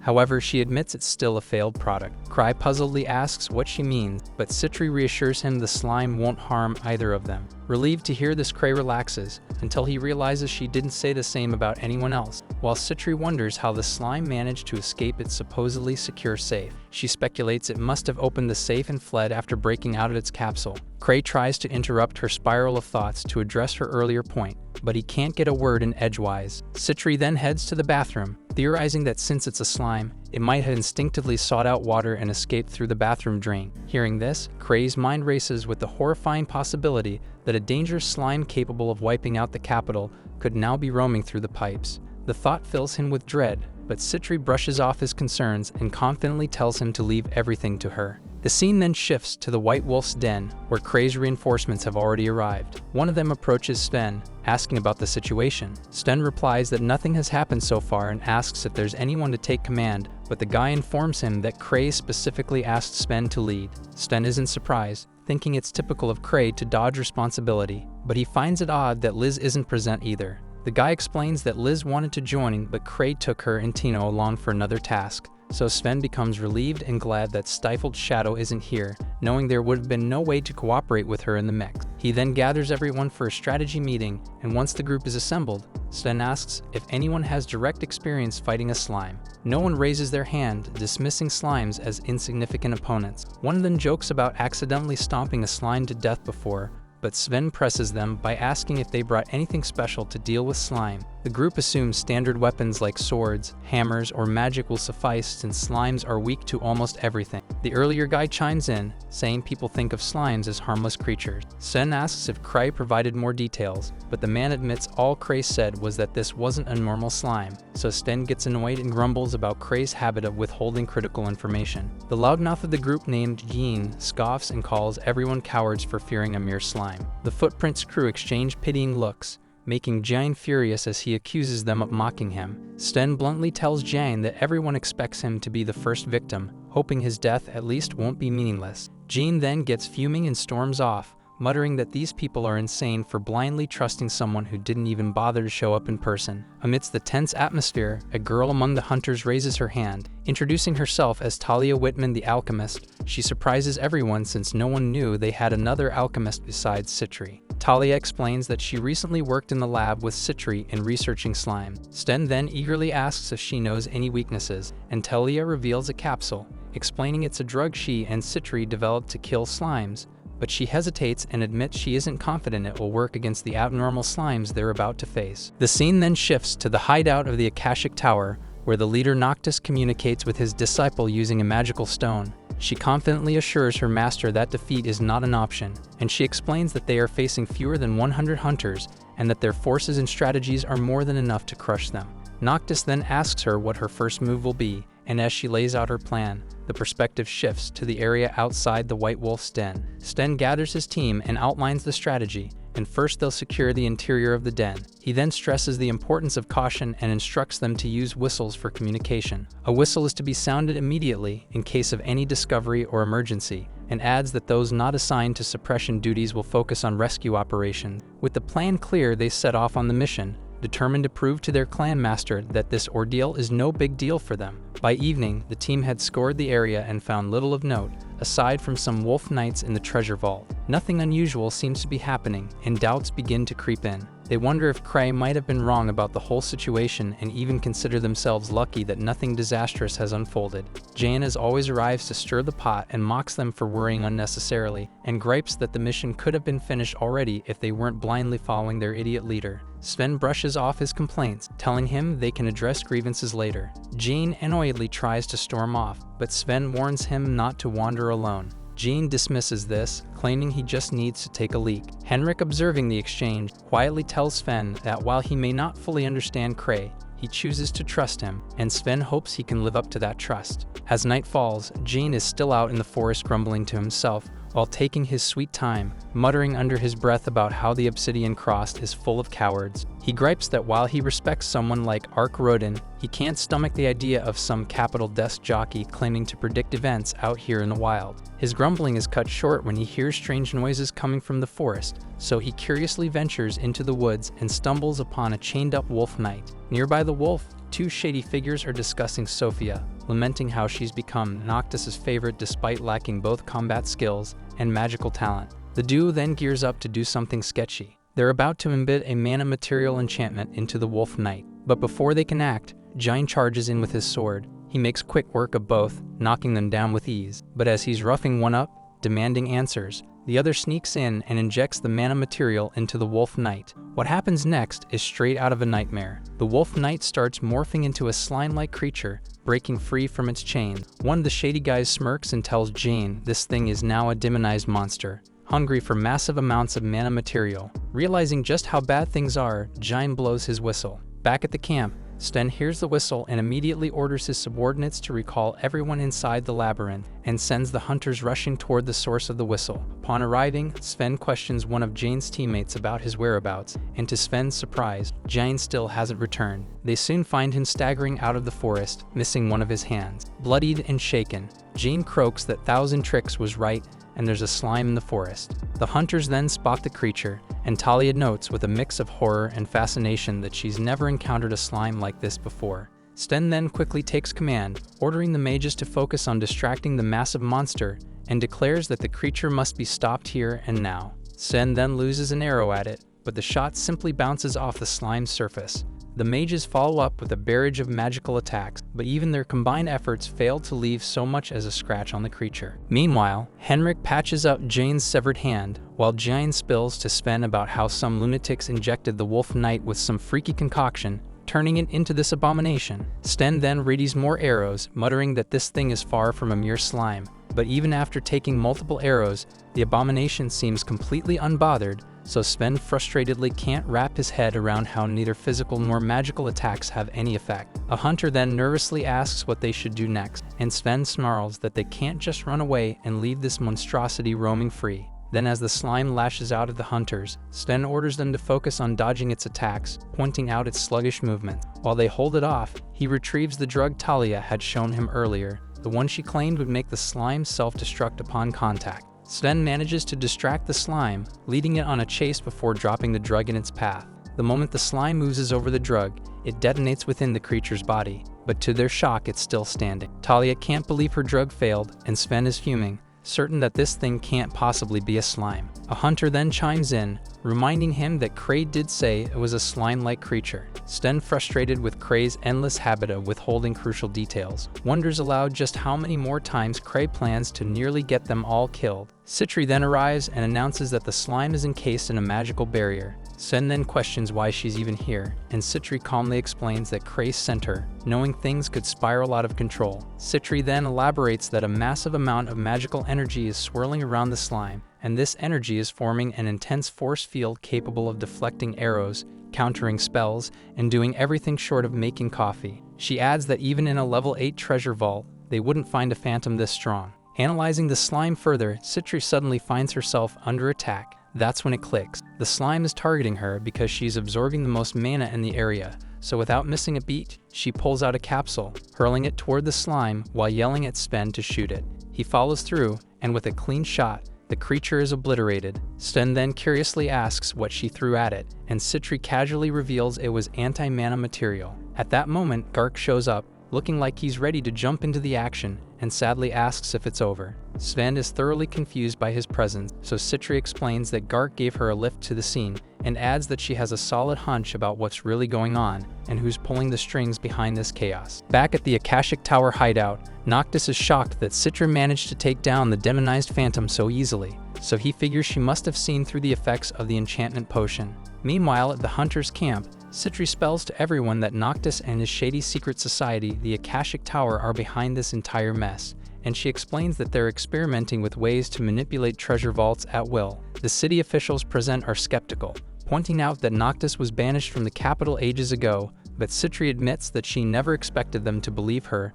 That's precisely why she's been hunting Noctis solo. She adds that the phantom they fought earlier was just a side effect of his twisted experiment. Talia, trying to piece it together, asks if Citri's saying there's some kind of device underground. Citri confirms, explaining that it takes a massive setup to pull off what Noctis is attempting, and she also warns that they might even have battle preparations in place. She then suggests starting by interrogating the mage Jean captured, confident there are more monsters like the one they just fought waiting in the wings. The hunters are feeling confident, figuring they'll be fine as long as Citri has more anti-mana material, but Citri quickly shuts that down, admitting she doesn't have it anymore. Still, she reassures them, saying she'll analyze the monster to figure out a strategy, and with so many skilled hunters around, she's sure they can handle it, so she asks everyone to lend her their fighting power since she admits she's not physically strong herself. After she leaves, Henrik remarks that Citri's impressive for owning up to her weakness, but Sven with a smirk calls her a powerful weakling, and warns Henrik to be careful around her. Henrik confusedly asks what he means, so Sven explains that because Citri is aware of her weaknesses, she feels justified in doing whatever it takes to achieve her goals, and it's just her nature to use any means necessary. Meanwhile at the clan, Liz is pestering Cray to head to the White Wolf's den with her. Cray as usual refuses, insisting on waiting for the right moment, but Liz of course isn't about to let up, continuing to needle him with relentless determination as if she likes it, while Tino embarrassedly watching the wild situation. The scene then shifts to a group inside the Akashic Tower hideout, debating Sophia's decision to send out the transmogrified phantoms one at a time. They argue it's a terrible strategy, practically inviting their monsters to be picked off one by one, so Flick scoffs and remarks that this is exactly what you'd expect from a scientist with zero battlefield experience. Then he frustratedly orders them to contact her through the communication stone, but when they tell him they've already tried but received no response, Flick can't believe it. He declares that if they're up against someone as cunning as Thousand Tricks, they need to give it their all.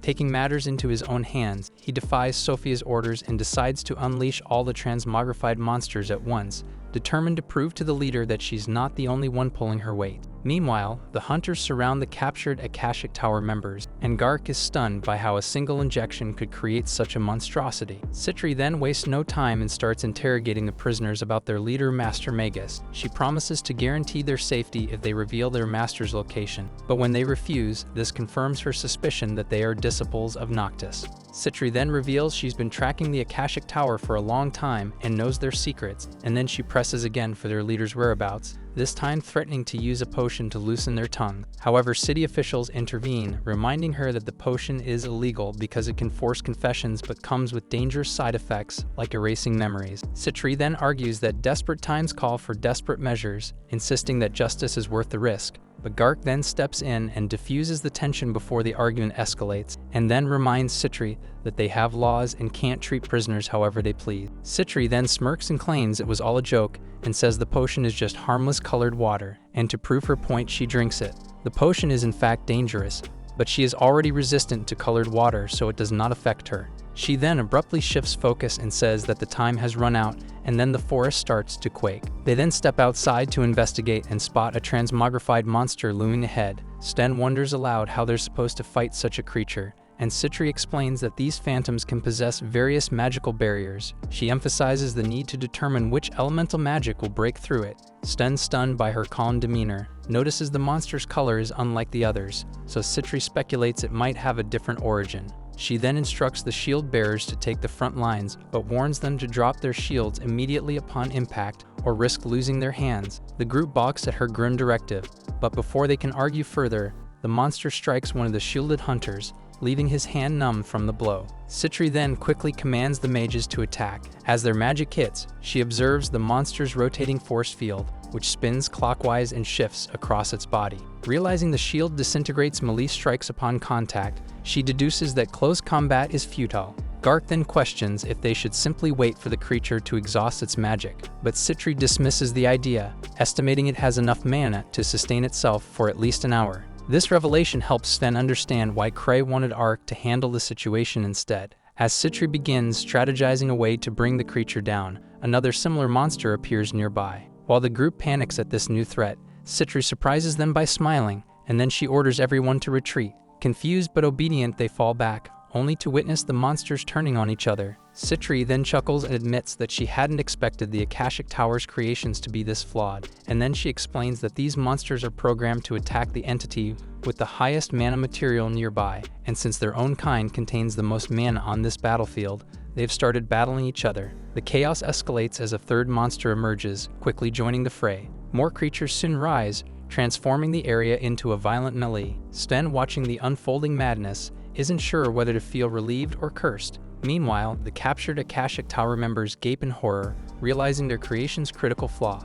Talia then questions why the Akashic Tower didn't deploy these monsters one at a time, and upon hearing her voice, the prisoners exchange uneasy glances, wondering if she might be Sophie. Meanwhile, Master Magus scolds Flick and his cronies for their reckless actions, reminding them that he explicitly instructed them to treat Sophia's words as his own. Their carelessness has now depleted the entire supply of transmogrification potion, so Flick and the others apologize profusely, claiming they never anticipated such consequences. On the other end of a communication stone, Sophia chimes in to clarify that her instructions weren't random or born from inexperience. Then, with a cutting tone, she mocks Flick for his lack of imagination, leaving him fuming but unable to retort. Master Magus then dismisses the loss of the potion, noting it wasn't their only weapon. He then turns to Sophia and asks for their next course of action, so Sophia reveals a shift in the situation, and she informs them that Citri and Gark have now allied with the hunters. Everyone is shocked that the branch manager of the association is here, so Sophia grimly points out that their task has grown more challenging now that they've lost the advantage of their slimy monsters. Then when Master Magus suggests retreating, Sophia immediately vetoes the idea because returning empty-handed would damage their reputation in Akashic Tower. She stresses urgency since their enemies already hold captives who could reveal critical information at any moment, but Flick interjects confidently and assures her that their captives would never betray them, as they've sworn unwavering loyalty to their leader. Sophia expresses hope in his claim, but warns that even silence won't stop Citri from deducing their hideout. Sophia then decisively declares that their best chance is a preemptive strike, so she orders the Malice Eaters to overwhelm the enemy. Noctis agrees with her bold plan but voices concern, noting the creatures are only partially trained and need a competent commander. But without hesitation, Sophia nominates Flick and instructs him to unleash all the creatures simultaneously. But then she warns him not to fail with such a formidable force at his disposal. Though visibly uneasy, Flick begrudgingly accepts the task and vows to deliver success this time around. The scene then shifts to the Hunter's camp, where Talia observes Citri immersed in her work to uncover the Akashic Tower headquarters. Talia then reflects on Citri's exceptional nature. She's a rare type of hunter, an alchemist like Talia herself, brimming with talent and passion, a genius by birth and a relentless hard worker, willing to conduct any experiment necessary to uncover the truth. Talia then reflects on her brilliance and admits that standing beside Citri fills her with a mix of fear and jealousy, and she feels certain that she could never measure up to someone so extraordinary. As Talia drifts through her thoughts, Sven approaches and asks if something is on her mind. She brushes it off as nothing, but then Sven changes the subject, bringing up Kray's frustrating habit of withholding information, and she nods in agreement. Sven then remarks on the captured Akashic Tower members who have been staring at Talia ever since they arrived. Talia is puzzled, but Sven jokes that it might be her unusual hair color, then tells her to let him know if anything happens before heading off. Later, Citri is still engrossed in her work when Gark advises her to take a break, offering her coffee. He reassures her that handling the Akashic Tower is not something the association can do alone. Citri, however, confidently announces she has pinpointed the enemy's rough location,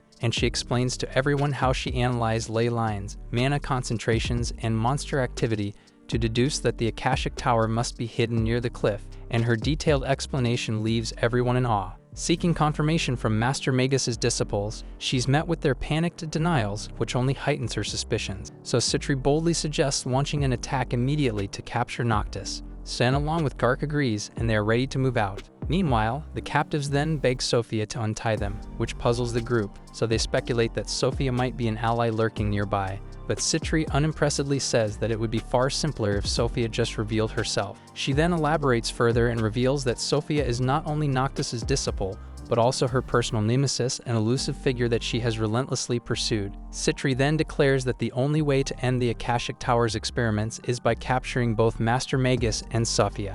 However, the captives scoff, insisting that Sophia will never lose to someone like Citri. But Citri firmly counters and vows to defeat her nemesis and ensure Sophia lands in prison. Meanwhile, Kray, Tino, and Liz make their way to the White Wolf's den. Kray reflects that he'd rather wait for everything to blow over before arriving, but Liz, impatient as ever, urges him to hurry, warning that Citri's life might be at stake. Kray, on the other hand, grimly muses that he's the one likely to end up dead because he realized that he forgot to charge his relics and even didn't bring enough safety ring. Tino then informs him that they're closing in on the den, but Kray can't make out anything in the darkness, so he activates one of his relics to enhance his vision. As they proceed, Tino nervously reaches for Kray's hand, saying she doesn't want to get separated in the dark.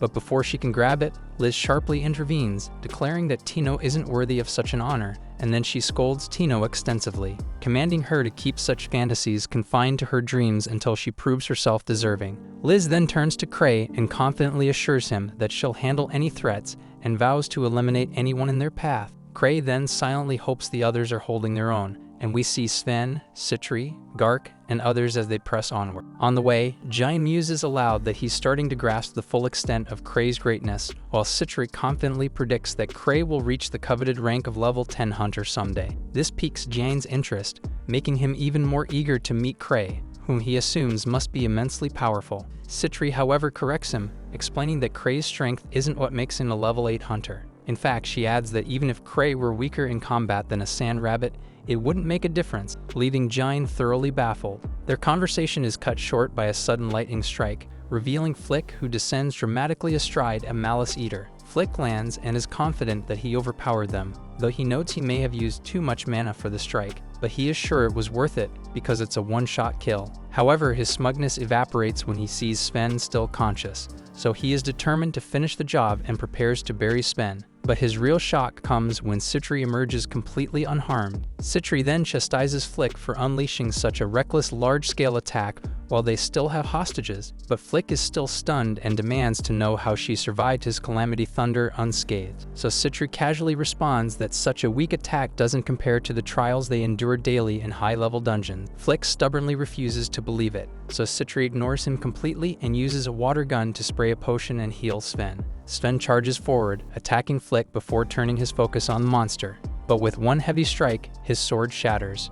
Meanwhile, Gark, now healed, steps in to finish off the monster. Citri systematically heals the rest of the group, giving clear commands as she works. Gark, amazed by her ingenuity, can't believe how cleverly she uses a water gun to administer potion. Back at the hideout, Noctis is furious that Flick once again ignored Sophia's advice and took only a single Malice Eater with him, and questions if Flick is even capable of grasping the gulf between his mind and Sophia's. Just then, one of the leader's disciples reports that the enemy continues to advance relentlessly, and adds bitterly that nothing is unfolding as planned, and wonders if Thousand Tricks is orchestrating this chaos intentionally. The group then urges their leader to retreat, promising to hold off the enemy with the remaining Malice Eaters. But the leader declares they aren't fleeing yet, not while they still have their ace Akasha and Sophia as well. So he insists they won't abandon this stronghold until they face absolute defeat, and commands his followers to crush the enemy and claim victory. Meanwhile, Sten, Citri, Gark, and their allies close in on the headquarters.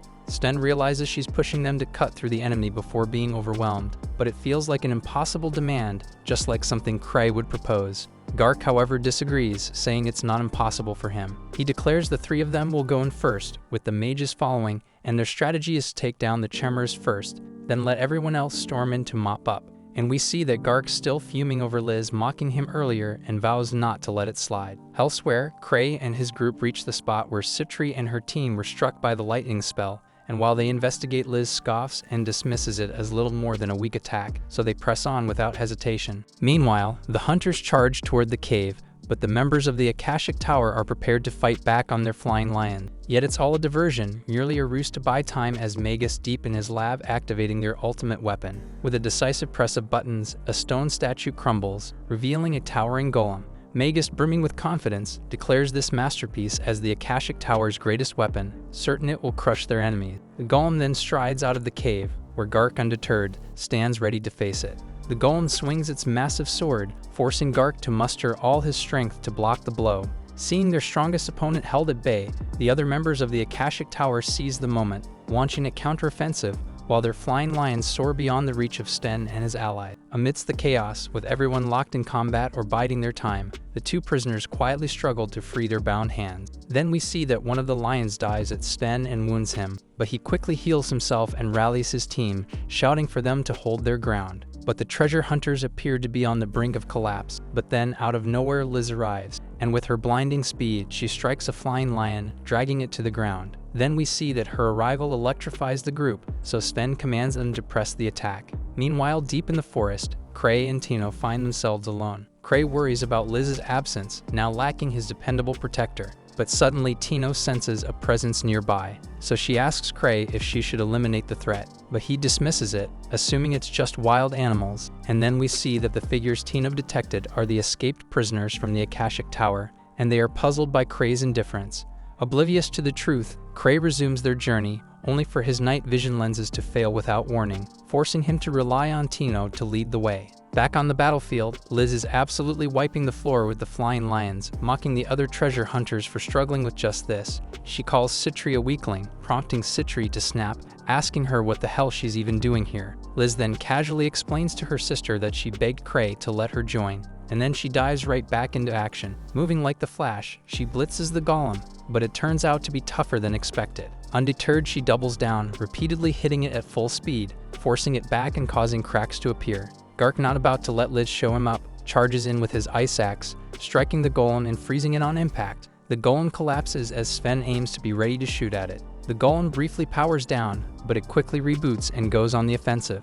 Sen then shoots his arrow and Gark swings his axe again, but the golem dodges them effortlessly and then leaps high into the air like a freaking robot. Nobody can believe a hulking piece of junk like this could move so fast. It reminds them of Ansem, one of the 6 grievers, equally massive but somehow even more agile. Liz briefly wonders if this golem was modeled after her friend, but she quickly brushes it off because she only needs to focus on destroying it. She then leaps at it, but the golem surprises her by detaching its hand to reveal a cannon, firing an energy shot. Liz manages to dodge, but the blast grazes her belly, forcing her to retreat because long-range attacks aren't her strong suit, and she's forced to keep moving as the golem bombards her with more shots. From the sidelines, Citri watches in concern, concluding that brute force alone won't take the golem down, and they need to drain its battery. Liz bristles at the suggestion and charges in to prove she can handle it herself, so she unleashes a devastating combo that topples the golem, and Gark sees this opening by attacking its foot to finish the job. But just as they think they've won, the golem activates thrusters on its back and takes off into the air,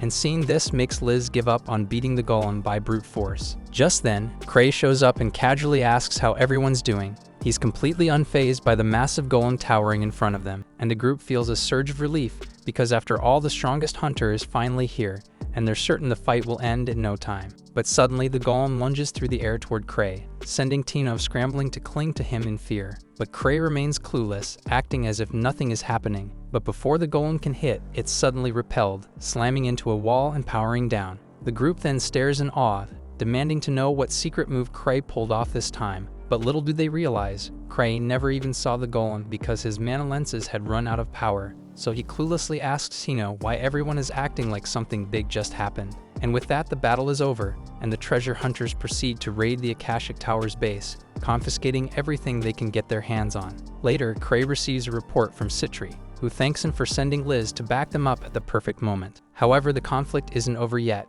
so Citri declares her intent to personally bring down the Akashic Tower. Meanwhile, the 2 escaped prisoners from earlier regroup with Magus and the remnants of the defeated faction. The prisoners then inform Magus that the red-haired alchemist among the treasure hunters is undoubtedly Sophia, and they suspect she has infiltrated their base with a scheme in mind. But Magus, drained of all confidence after witnessing Cray's power, wants no part of another clash. Unable to predict what Cray might do next, he decides to flee the Empire entirely and orders his men to summon Sophia back. Elsewhere, Cray attends a meeting with Gark and a government official who demand information about the Akashic Tower. Cray, true to form, admits outright that he doesn't know a thing and bluntly suggests they talk to Citri instead, as she was the one in charge. The government official visibly tenses at the mention of her name, because it turns out that 3 years ago, a major jailbreak implicated Citri, leading to her demotion to rank 2 and the loss of her title. However, Gark personally intervened to clear her name, and since then, government officials have kept their distance from her. Back at the makeshift base of Akashic Tower, Magus's disciples present a frightened girl they captured, believing her to be Sophia. She trembles as she asks what they plan to do to her, but Magus cuts her off, demanding she drop the act. Yet the girl insists she isn't Sophia, and when a flying lion suddenly grows hostile toward her, Magus hesitates and realizes she's telling the truth. At that moment, the real Sophia strides in with a bottle of wine, leaving everyone stunned. Surprisingly, Sophia barely reacts to seeing her identical double, and instead she casually points out to Magus that while they may look alike, there are subtle differences. Then without warning, she removes her wig and robe, revealing herself to actually be Citri, so the room erupts into chaos. Magus then furiously demands to know how she dares cosplay as Sophia, but Citri calmly states that she is the same Sophia they know. Shock ripples through the room, and the others accuse her of betraying them all along. But Citri denies the accusations and explains that she joined the Akashic Tower because she deeply admired Magus's groundbreaking work. She still respects his insatiable curiosity and drive for knowledge, and her only goal was to support him and witness the results of his research. But now Citri says that it's time to put an end to it, and she reveals that Cray's decision to let Magus's men go without capturing them was not an act of mercy, but it was a warning for her to stop and return to him. Citri then reassured Magus that she hadn't betrayed his secrets, but she admitted that Cray's uncanny ability to detect lies meant he likely knew the truth anyway. And then she revealed that every opportunity they had to test their research against high-level hunters was orchestrated by Cray, and while the experiment was largely a success for the most part, Citri had to intervene the previous night during the golem's attack because she didn't want to be obliterated. But now she grimly says that the research had been confiscated and their arrests are imminent. But despite this, Citri vowed to continue the work, and she adds that since Sophia never truly existed, no one will find her and all the blame will fall squarely on Magus's ass. Citri then strides to her assistant, remarking that her vivid red hair made her stand out in the crowd, so she borrowed her appearance. So the assistant breaks down in tears and collapses. The disciples of the Akashic Tower then lash out in fury, rushing at Citri, but she calmly summons her flying lion, whose imposing presence forces them to retreat. But Magus retaliates with a devastating fire attack, killing the lion instantly. Citri, however, emerges unscathed, revealing she had prepared for this. She then unveils the Citri slime that Cray lost, which absorbed the attack to shield her. To their horror, the slime begins devouring the lion's body as Citri declares it her finest work, designed to grow endlessly by consuming mana. Magus freezes, realizing the slime could potentially consume the earth itself, but Citri smirks and explains that she just wants to test the slime's capabilities against a powerful mage like him. Magus's disciples then deploy a smoke bomb, urging him to flee while they hold off the golden slime. But as Magus escapes, he crashes into a muscular figure at the doorway, tumbling down the stairs in shock, and when he looks up, he recoils in terror. Then Citri appears and calmly explains her pursuit of strength to rival her friends, but she found that golem creation is too time-consuming and costly, so she created a pet chimera instead. And to do this, she raided a high-security prison, using the escaped criminals as raw material. And that shit makes Magus horrified to realize he's up against the most ruthless person he's ever encountered. Citri then dons her mask, stating that Magus himself will make excellent raw material for her experiments, and at her command,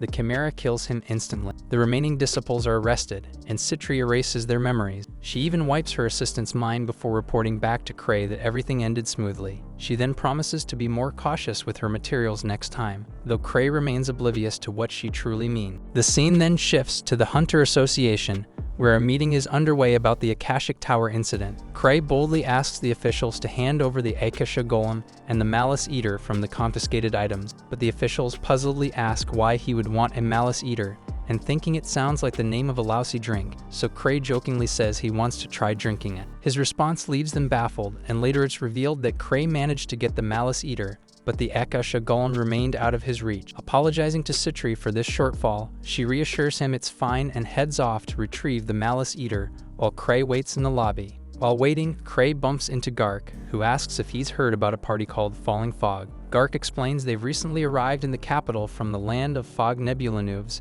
and their leader Arnold Hale is a level 7 hunter, a fact that surprises Gark when Cray admits he's never heard of them. Cray admits he's simply not interested, prompting Gark to reveal that Arnold is a dragon slayer who defeated the legendary Thunder Dragon. But Cray unfazedly reminds Gark that he too is a dragon slayer. Gark laughs and agrees, but warns Cray not to stir up any trouble, playfully patting his back, but shockingly his friendly jab ends up costing Cray a safety ring. As Gark departs, Cray's attention shifts to a poster announcing the upcoming Zebrutian auction. He recalls that it's a prestigious national event held annually, showcasing rare and highly sought-after relics. The quality and quantity of the items in the auction are unmatched, making it a must-attend event for enthusiasts. Cray is too desperate to go, but then he remembers that he's flat broke, so he considers borrowing from Citri. But he quickly remembers he hasn't paid back his previous loans, which are already piling up, making it impossible for him to ask her again. At that moment, Chloe approaches him, and Cray remembers she's Gark's niece. Unlike her uncle, she's adorable, prompting Cray to muse that genetics and anime seem to only work when convenient. Chloe asks if something happened, noting her uncle seemed unusually cheerful. Cray speculates it might have to do with the dragon slayer Gark mentioned earlier, so Chloe immediately realizes he's talking about Arnold Hale from Falling Fog. But before the conversation can go further, Citri shows up and cuts it short. True to form, Cray remains utterly uninterested in the Falling Fog party and leaves with Citri without giving it a second thought. On the way, Cray asks Citri if she's carrying the Malice Eater in her bag, and she confirms that she is. They pass by a peculiar party, unaware that this is Falling Fog. Falling Fog later enters the Hunters Association, but the receptionist doesn't recognize them, leaving them feeling underestimated as mere country bumpkins. Meanwhile, at Footprints, Cray notices the little Malice Eater and finds it oddly cute. Eva wonders if the creature might bite, but Citri reassures her that it's safe, as she has trained it not to harm her or Cray. The Malice Eater then cuddles with Cray, but as it moves around in his arms, it begins reducing his safety rings one by one, so Cray starts to question whether it's truly harmless. Realizing it's just playing but fearing it might play him to death, He hands it back to Citri. He then learns she's named it Namamono and wonders if she's serious about keeping that name, but she reminds him that he's the one who named it, though Cray insists it must have been an accident. Thinking ahead, Cray decides he'll need to recharge his relics before this creature comes to play to the death with him again, so he asks Citri when Lucia will return. Citri explains it will take a while because a strong swordsman phantom appeared in the boss room, and Luke, being obsessed with swords like always, insisted on fighting it alone, so the entire group won't return until he manages to win one-on-one against the Phantom. Cray wishes Lucia would just come home alone, but Citri hands him a relic that can store a single spell inside. Cray notes he already has one like it, a gift from Lucia, and wonders why she's giving him another, but Citri doesn't explain and simply tells him to wear it on his ring finger if he wants. Meanwhile, Falling Fog is at a hotel, still irritated by being underestimated by everyone in the city. One of their members rationalizes that as outsiders, they'll have to prove their worth through their skills. The rest agree, and Arnold is especially eager to demonstrate his strength and earn respect in the city. Later, Citri is seen giving Cray a very relaxing massage, during which Cray mentions his need to charge his relics. He admits there are several that require recharging, but only Lucia is capable of handling them all. Citri assures him she'll take care of it, and later she gathers the mages of their clan. She announces a special training regimen in magic cultivation techniques that Cray devised, promising it's nothing like his usual life and death training methods. To entice them, she claims that anyone participating in this training could potentially become a mage on par with Lucia. The mages are shocked that Cray could create such an appealing program. Citri then asks for volunteers, but despite some discussion among the group, no one steps forward. But then a party called Starlight, comprised of two noble spirits named Lapis and Chris, steps up. Chris, however, takes the opportunity to insult Cray, calling him a weakling. Lapis quickly reprimands her, pointing out that while Cray may be incompetent, he is still their clan master. Chris reluctantly quiets down but struggles to believe that this man could be Lucia's older brother, given how different they are. Cray then explains that noble spirits are essentially elves, but the writer wanted to mix things up by renaming them, though their traits remain unchanged. It's revealed that Chris has a certification level of 3 and Lapis a level of 4, and Cray notes that noble spirits tend to look down on less talented mages. Lapis then asks Citri if she truly believes anyone can achieve Lucia's level through this training. Citri confidently explains that this regimen is the reason behind Lucia's exceptional ability. Encouraged by this, Marietta, a member of the Obsidian Cross, volunteers to try it out,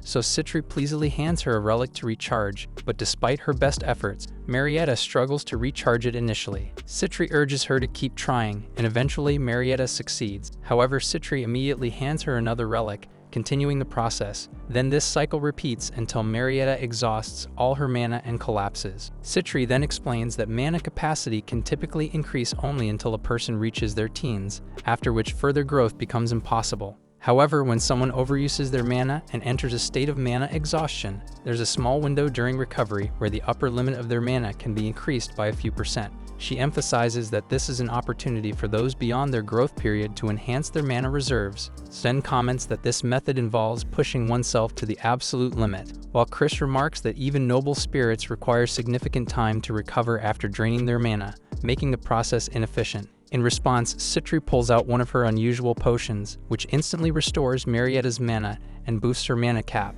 She explains that by repeating this cycle, one can steadily increase their mana capacity and refine their skills. Cray wonders if this is the method Lucia used to achieve her incredible power, and Lapis questions if this is truly the same training Lucia underwent. Citri confirms it is but notices Starlight's skepticism. She recalls their previous attempts to recruit Lucia and taunts them, saying Lucia isn't interested in joining because they overestimate themselves and avoid proper training. The jab hits its mark, and both noble spirits demand all the relics so they can prove themselves. So Kill hands them the relics, and seeing Starlight participating, the other mages eagerly join in as well, and while the mages charge the relics, Citri assures Cray that this should resolve his issue. Meanwhile, in another place, Ark is seen in conversation with a noble who inquires about his response to a proposal. Ark declines, stating that he still has much to learn. The noble realizes Ark is referring to Cray and decides to bide his time for an exclusive contract. He then asks Ark if he has met Earl Gladys and mentions that the Earl's daughter has been looking for him, and at that moment Claire arrives. Later, Cray visits Liz and Tino asks him to wait while Liz is taking a bath. During the wait, the perv Citri attempts to recruit Tino as her disciple in her own weird way, promising to make her stronger with ease. However, noticing how uncomfortable Tino becomes, Cray steps in and firmly tells Citri to back off. Liz then calls out to Tino for her towel, but impatient as ever, walks straight out of the bath without waiting for it. Citri quickly covers Cray's eyes before he can see anything inappropriate and scolds Liz, asking her to show some modesty. Liz, clueless about the concept, strolls around without a care in the world. She casually asks Cray what he needs, and he tells her that he wanted to celebrate the return of both Liz and Citri from their quest. Liz, touched by his thoughtfulness, tries to hug him, but Citri steps in to stop her. While the sisters bicker, Cray invites Tino to join them, and she gladly agrees. Later, the Falling Fog party is shown wandering through the city in search of a bar, while at the same time, Cray, Citri, Tino, and Liz are already enjoying drinks at one. Liz, who had been locked in a drinking contest with Citri, is completely drunk, while Citri remains sober. Liz suspiciously insists something is off, as she usually doesn't get drunk so easily, and she's right because there are hints that Citri has been spiking Liz's drink. Tino notices, but wisely stays out of the sisters' feud. As the next round arrives, Citri quietly spikes Liz's beer again, urging her to continue the contest. But this time, Cray intervenes, swapping the spiked drink with Citri's own glass. Liz then downs her own glass without a second thought, while Citri hesitates but realizes there's no escape and reluctantly drinks it. Soon both sisters are thoroughly drunk and start venting their frustrations to Cray. Citri accuses Cray of seeing her as nothing more than a walking wallet, reminding him that his debt to her has reached an eye-watering 10 digits. Cray reassures her that he'll pay her back, but Citri, not entirely satisfied, cheekily suggests he could repay her with his body, but Liz intervenes before Citri can grab him. At that moment, Falling Fog barges into the bar, shoving random patrons aside and introducing themselves like a rowdy biker gang, and they boast about their leader Arnold being a level 7 hunter,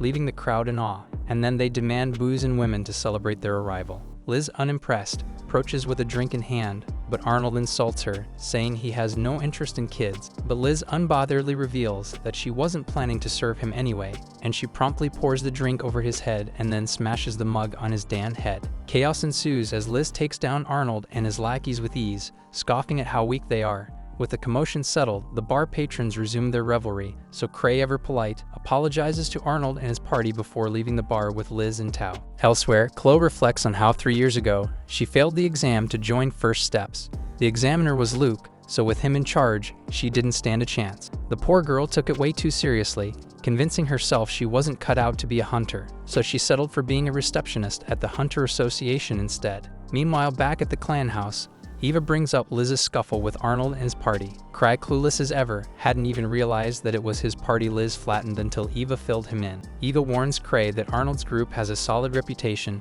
and picking a fight with them might be a problem. Cray, ever laid back, hopes that Liz's punch was enough to make them forget the whole thing. But Eva reminds Cray that Arnold once took down a thunder dragon, so she advises settling things peacefully and decides to contact Gark to mediate. Cray agrees but is clearly distracted, daydreaming about how delicious a grilled thunder dragon would taste. Eva, understandably baffled, asks where this thought even came from, so Cray casually mentions that Citri once cooked it for him, and now he's craving it again. Eva points out that thunder dragon meat is unheard of as food, considering how valuable its body parts are, but Cray shrugs it off, saying it'd just be nice to eat it. Meanwhile, the members of Falling Fog stew over their humiliating defeat. Arnold is fuming and convinced that the woman who beat him must be a well-known hunter in the city, and his pride won't let this slide, so he vows to make her pay for tarnishing the reputation of Falling Fog. Later at the Hunter Association, Chloe notices Arnold's party and guesses they're here to file a complaint about last night's incident, but they say that they are not, and Arnold asks her about the name of the girl who beat him up.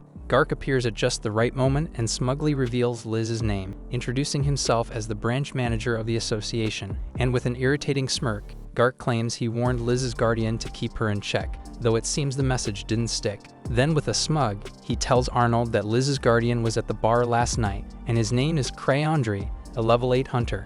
Arnold and his crew are floored by the revelation, but Gark assures them that Cray isn't the type to bully people, and promises that Liz won't lay a finger on them again. Gark's smug expression pushes Arnold to the brink, and just to twist the knife even deeper, he gleefully reveals that Cray sent a message specifically for Arnold, and with dramatic flair, Gark reads the message aloud, leaving everyone present to wonder if Cray might have made a terrible choice in picking his mediator. In the message, Cray, in his usual oblivious style, casually asks Arnold to bring him some thunder dragon meat so he can grill it. This final jab makes Arnold explode with rage, so he orders his party to gear up because they're going after Thousand Tricks. Back at the clan house, Eva confronts Cray about the rumors swirling around his debt to Citri, specifically that it's a staggering 10 digits. She asks if he even knows the exact amount, and unsurprisingly he starts counting on his fingers, making it painfully clear that he doesn't. Eva then presses further, asking what Citri said about the debt, so Cray, with his usual nonchalance, recalls the 3 options she gave him for repayment.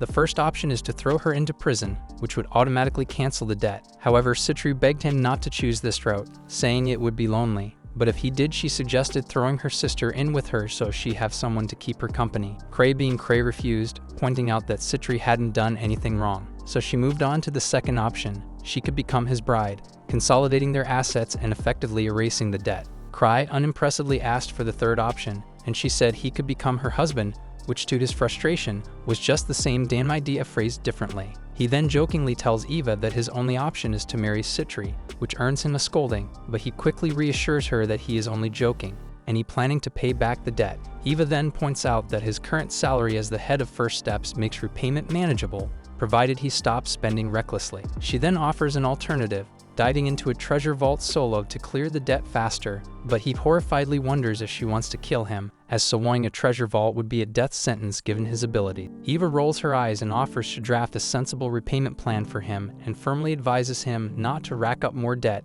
and with that she leaves. Later we see Cray gazing into the sky, his thoughts drifting to the upcoming auction, so he wonders what he should do. Meanwhile in the town, we see falling fog gathering intel on Cray, but all they uncover are vague and exaggerated rumors about him pulling off impossible feats. Later they report their findings to Arnold, describing Cray as an enigma surrounded by stories too wild to be credible. They note that Cray hasn't participated in any recent missions, leaving Arnold to theorize that Cray avoids combat simply because he hasn't yet met someone worthy of his strength. However, his lackeys counter this idea, revealing that no one has ever actually seen Cray fight. So this leads Arnold to conclude that Cray is likely a strategist who reached level 8 through the efforts of his friends rather than his own ability. Arnold's party members assume Cray must be weak, but Arnold admits Cray might have some strength but dismisses him as a joke, claiming that compared to someone like himself, who climbed to level 7 through sheer power alone, Cray is as weak as a toy. Arnold then fired up and declares his intention to exact revenge on Cray, and prove to everyone in the capital that Falling Fog is not just a bunch of country bumpkins. Back at the clan house, Tino climbs up to the balcony where Cray is sitting, asking if he needs anything. Cray becomes confused, so Tino explains that he was smiling at her, so she came to check on him. Cray realizes she must have been watching him from below, so they take a sit inside. Then Cray begins telling Tino about his massive debt, but Tino misunderstands and assumes he's asking her for money, thinking she's been tricked again. She quickly points out that she can't help much since she needs her funds to repair her gear and prepare for the next raid. But Cray reassures her, explaining that he's not asking for money and that his debt is in the 10-digit range, so it's far beyond what she could offer. Tino is shocked that anyone could owe such a massive amount, convinced that only someone as extraordinary as her master could pull it off. Cray then reveals that he borrowed the money from Citri and insists it's no big deal, and he casually adds that if worst comes to worst, he'll just marry Citri to clear the debt.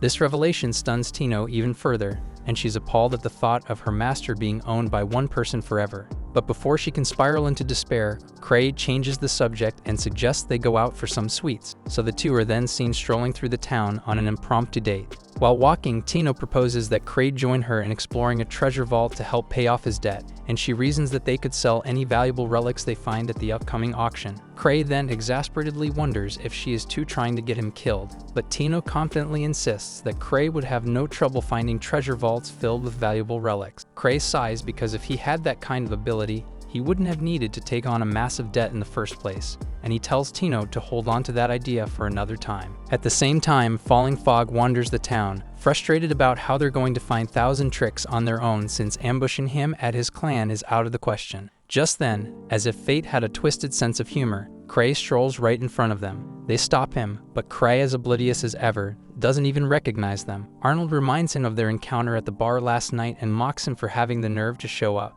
Finally, Cray recalls who they are, but before he can react, Tino jumps in and boldly taunts them not to even think of fighting her master, claiming he's practically a god. Cray, hoping to avoid conflict, calmly tells them he's on a date with Tino and has no intention of causing trouble. And in his usual nonchalant style, he even offers to kneel and apologize if it would smooth things over. But Tino quickly stops him, taunting them further by saying that her master is only worried they'll lose their confidence after he beats them up. That's the final straw for Arnold and his group, so they demand a fight. Left without a choice, Cray agrees, but he insists they move to a more public place. The curious crowd then gathers to watch, but Cray is disappointed to see no members of First Steps among them, because he had secretly hoped for someone from his clan to show up to bolster their numbers or their fight chance. Arnold gets confused by Cray's strange behavior and asks how long he plans to stall. Cray apologizes, but Arnold cuts him off with a sneer, accusing him of lacking any real skill, and claiming he's only gotten this far thanks to his friend. Tino, unable to tolerate the insult, steps in angrily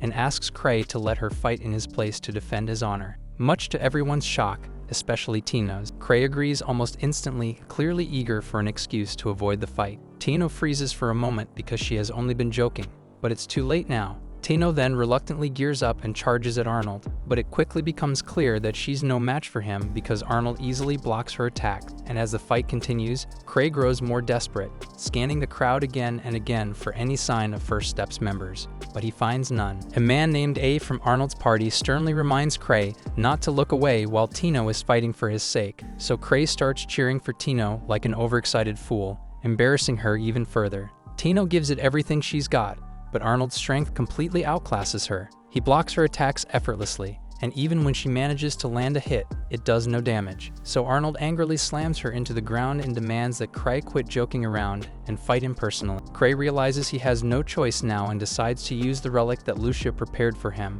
He recalls how he had asked her to create a spell capable of subduing high-level hunters without killing them, a spell that would cover a large area but only target those he considered enemies. Lucia was exasperated by the absurdly specific request, thinking he was asking for the impossible, but she had refused to give up and managed to craft the spell. Back in the present, Arnold and his party are pinned to the ground, subdued by the relic's magic. Cray calmly explains that the spell is gravity manipulation, which shocks Arnold, who starts wondering if Cray is secretly a mage. Cray dismisses the question, saying it doesn't matter, and instead lays down some conditions for any future fights. Arnold, struggling under the intense gravity, asks what the conditions are, so Cray tells him that since he is the clan master of First Steps, anyone who wants to challenge him must first defeat the clan's main parties, which are the Obsidian Cross, Starlight, and Arc Brave, and only after besting those three teams will Arnold earn the right to fight him. Arnold then passes out under the crushing weight of the spell, and the scene shifts to Cray and Tino relaxing at a cafe.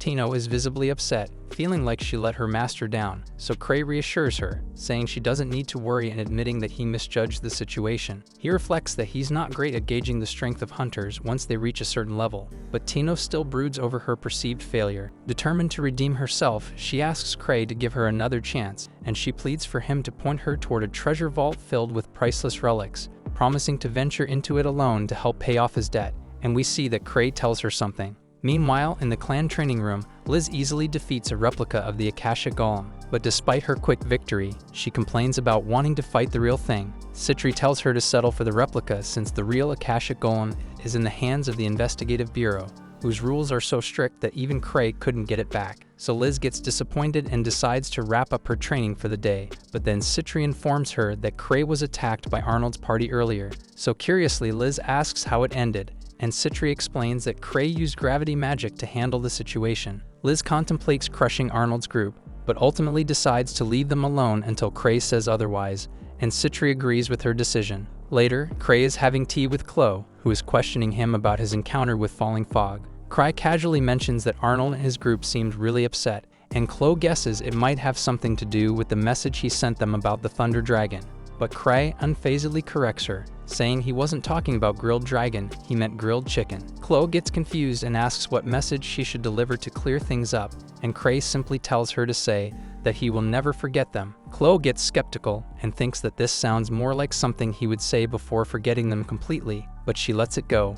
Shifting the topic, Chloe asks what Cray thinks of Arnold as a hunter, so Cray describes Arnold as big and strong, and throws in the random observation that he seems to like women with large chests. But before Chloe can process this odd comment, Cray tries to excuse himself, but she stops him, asking why she failed her test 3 years ago. Cray has no idea what she's talking about, but falling back on his usual tactics, he dodges the question and tells her to figure it out on her own. To soften the blow, he reassures her that if she retook the test now, she'd easily pass, but for the moment though he advises her to stick to her job as a receptionist, pointing out how much the hunters rely on her. Cray then leaves, and on the way, he suddenly remembers the real reason Chloe failed. She was underage. The test requires candidates to be at least 15 years old, and she was a few months shy of that at the time. Meanwhile, Chloe misinterprets Cray's vagueness as a deliberate test because she convinces herself that he's trying to make her discover the answer on her own, believing this to be one of his legendary 1,000 trials. But in reality, she falls victim to yet another misunderstanding about Cray's intention. The next day, Arnold and his crew are drowning their frustration in drinks, reeling from the humiliation they suffered at Cray's hands. They're fuming not just because Cray repeatedly mocked them,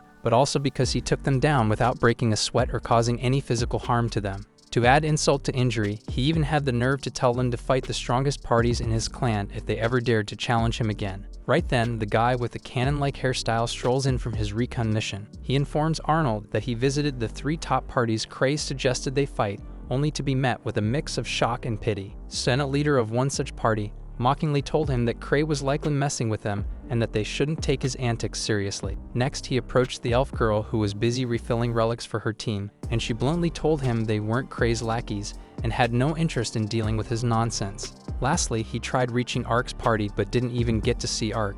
Instead, Ark's entourage told him outright to ignore anything that came out of Cray's mouth. Arnold, who had been sulking around stark naked, boils over with rage upon hearing this. He vows revenge against Cray, but one of his henchmen advises patience, suggesting they wait for the grand auction to get better gear, and if luck is on their side, they might even sell the strange relic that no one wanted in their kingdom. Meanwhile, Cray and Tino are visiting a relic shop to have a newly acquired item analyzed by an expert. Tino casually mentions she found it in a level 1 treasure vault after following Cray's advice, which leaves the old appraiser dumbfounded since the relic appears to be of significant value. Cray beams at the news and asks about its abilities, but the appraiser explains that detailed testing is required, which might take time due to the sheer number of relics he has to examine before the auction. Cray's excitement skyrockets when he hears this, so he eagerly asks the old man to show him the relics lined up for the auction and suggests he chat with Tino in the meantime. The old man reluctantly agrees, mostly because Tino reminds him of his granddaughter. As they talk, he asks her how she's been doing and advises her to lean on her friends if things get rough. He also mentions that despite Cray's bad habits, he's a dependable man, which immediately sends Tino spiraling into a mix of emotion. She gushes that her master is an incredible person, even though he's drowning in debt and prone to reckless decisions, so she humbly admits she's nowhere near his level. This little exchange worries the old man, making him question what kind of life lessons Tino is picking up.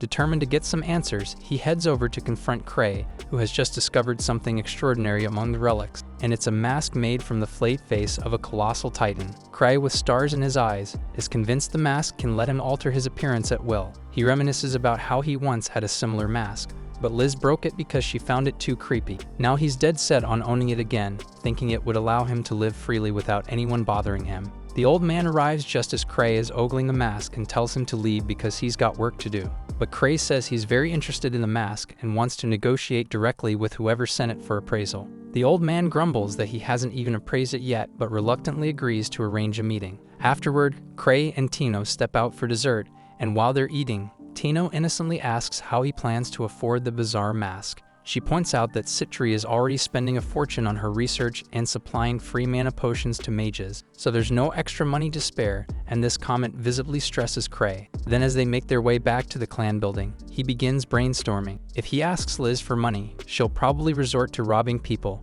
which might create more problems. He then keeps wondering if anyone else could lend him a substantial amount, but suddenly he spots a noble's carriage parked right in front of their building. Just then, a blonde girl shows up with Ark, thanking him for giving her a tour of the building. She remarks that while most hunters are nothing but stupid assholes, Ark is a true gentleman, and she's glad to have seen where he works. Cray and Tino just stare at her silently, prompting Blondie to snap, asking what they're staring at. So Ark quickly introduces her as Claire, the daughter of an earl, and Cray is his clan master. Claire looks at Cray with obvious skepticism and says she's heard a lot about him, but thinks he looks far too weak to be a level 8. She throws more shade, adding that someone like him doesn't deserve to rank above Ark, but Cray unbotheredly listens to her insults with a calm smile. This only flusters Claire further, and she demands to know why he's not reacting. So Cray politely explains that having grown up poor and without proper manners, he's careful around nobles. The unexpected response leaves Claire feeling awkward and guilty, and she decides to leave immediately.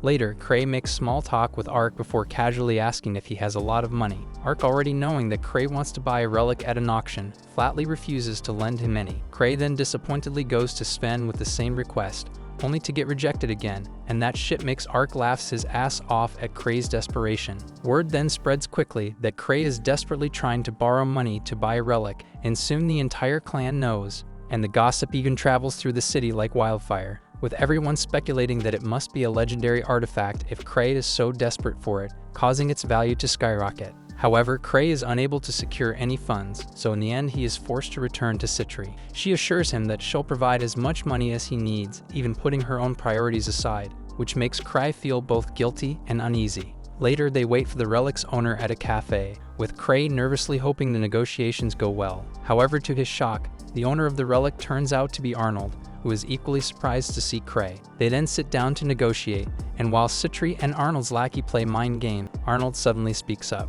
He points out that they don't even know the mask's true effect, but Cray's desperation clearly indicates he does, so Arnold refuses to make any deal until Cray reveals what he knows and demands the truth. Cray calmly replies that he can't share the details but assures Arnold that the mask is dangerous and that using it is banned in their country, so he advises Arnold to let it go before he gets himself into trouble. This, however, strikes Arnold's ego, and he declares he won't sell the mask, but then hesitates. Arnold starts to overthink, wondering if Cray is using reverse psychology to manipulate him into keeping the dangerous relic. Deciding it's better to sell it now and avoid future headaches, Arnold changes his mind and offers Cray a deal he thinks Cray can't refuse. He sets the price at 10 million, shocking Cray, who had hoped Arnold would agree to sell it for 30 million. Citri reassures Cray that it's fine since Arnold set the price, and she promptly pulls out 10 million in cash to finalize the deal. However, things take a sudden turn when other patrons in the cafe, drawn by the relic's rumors, start a bidding war, which end up with Claire winning with a staggering bid of 100 million. Cray can't compete with that shit, so he spends the rest of the day sulking. Eva then explains that the price skyrocketed because of rumors about Cray borrowing money from Ark,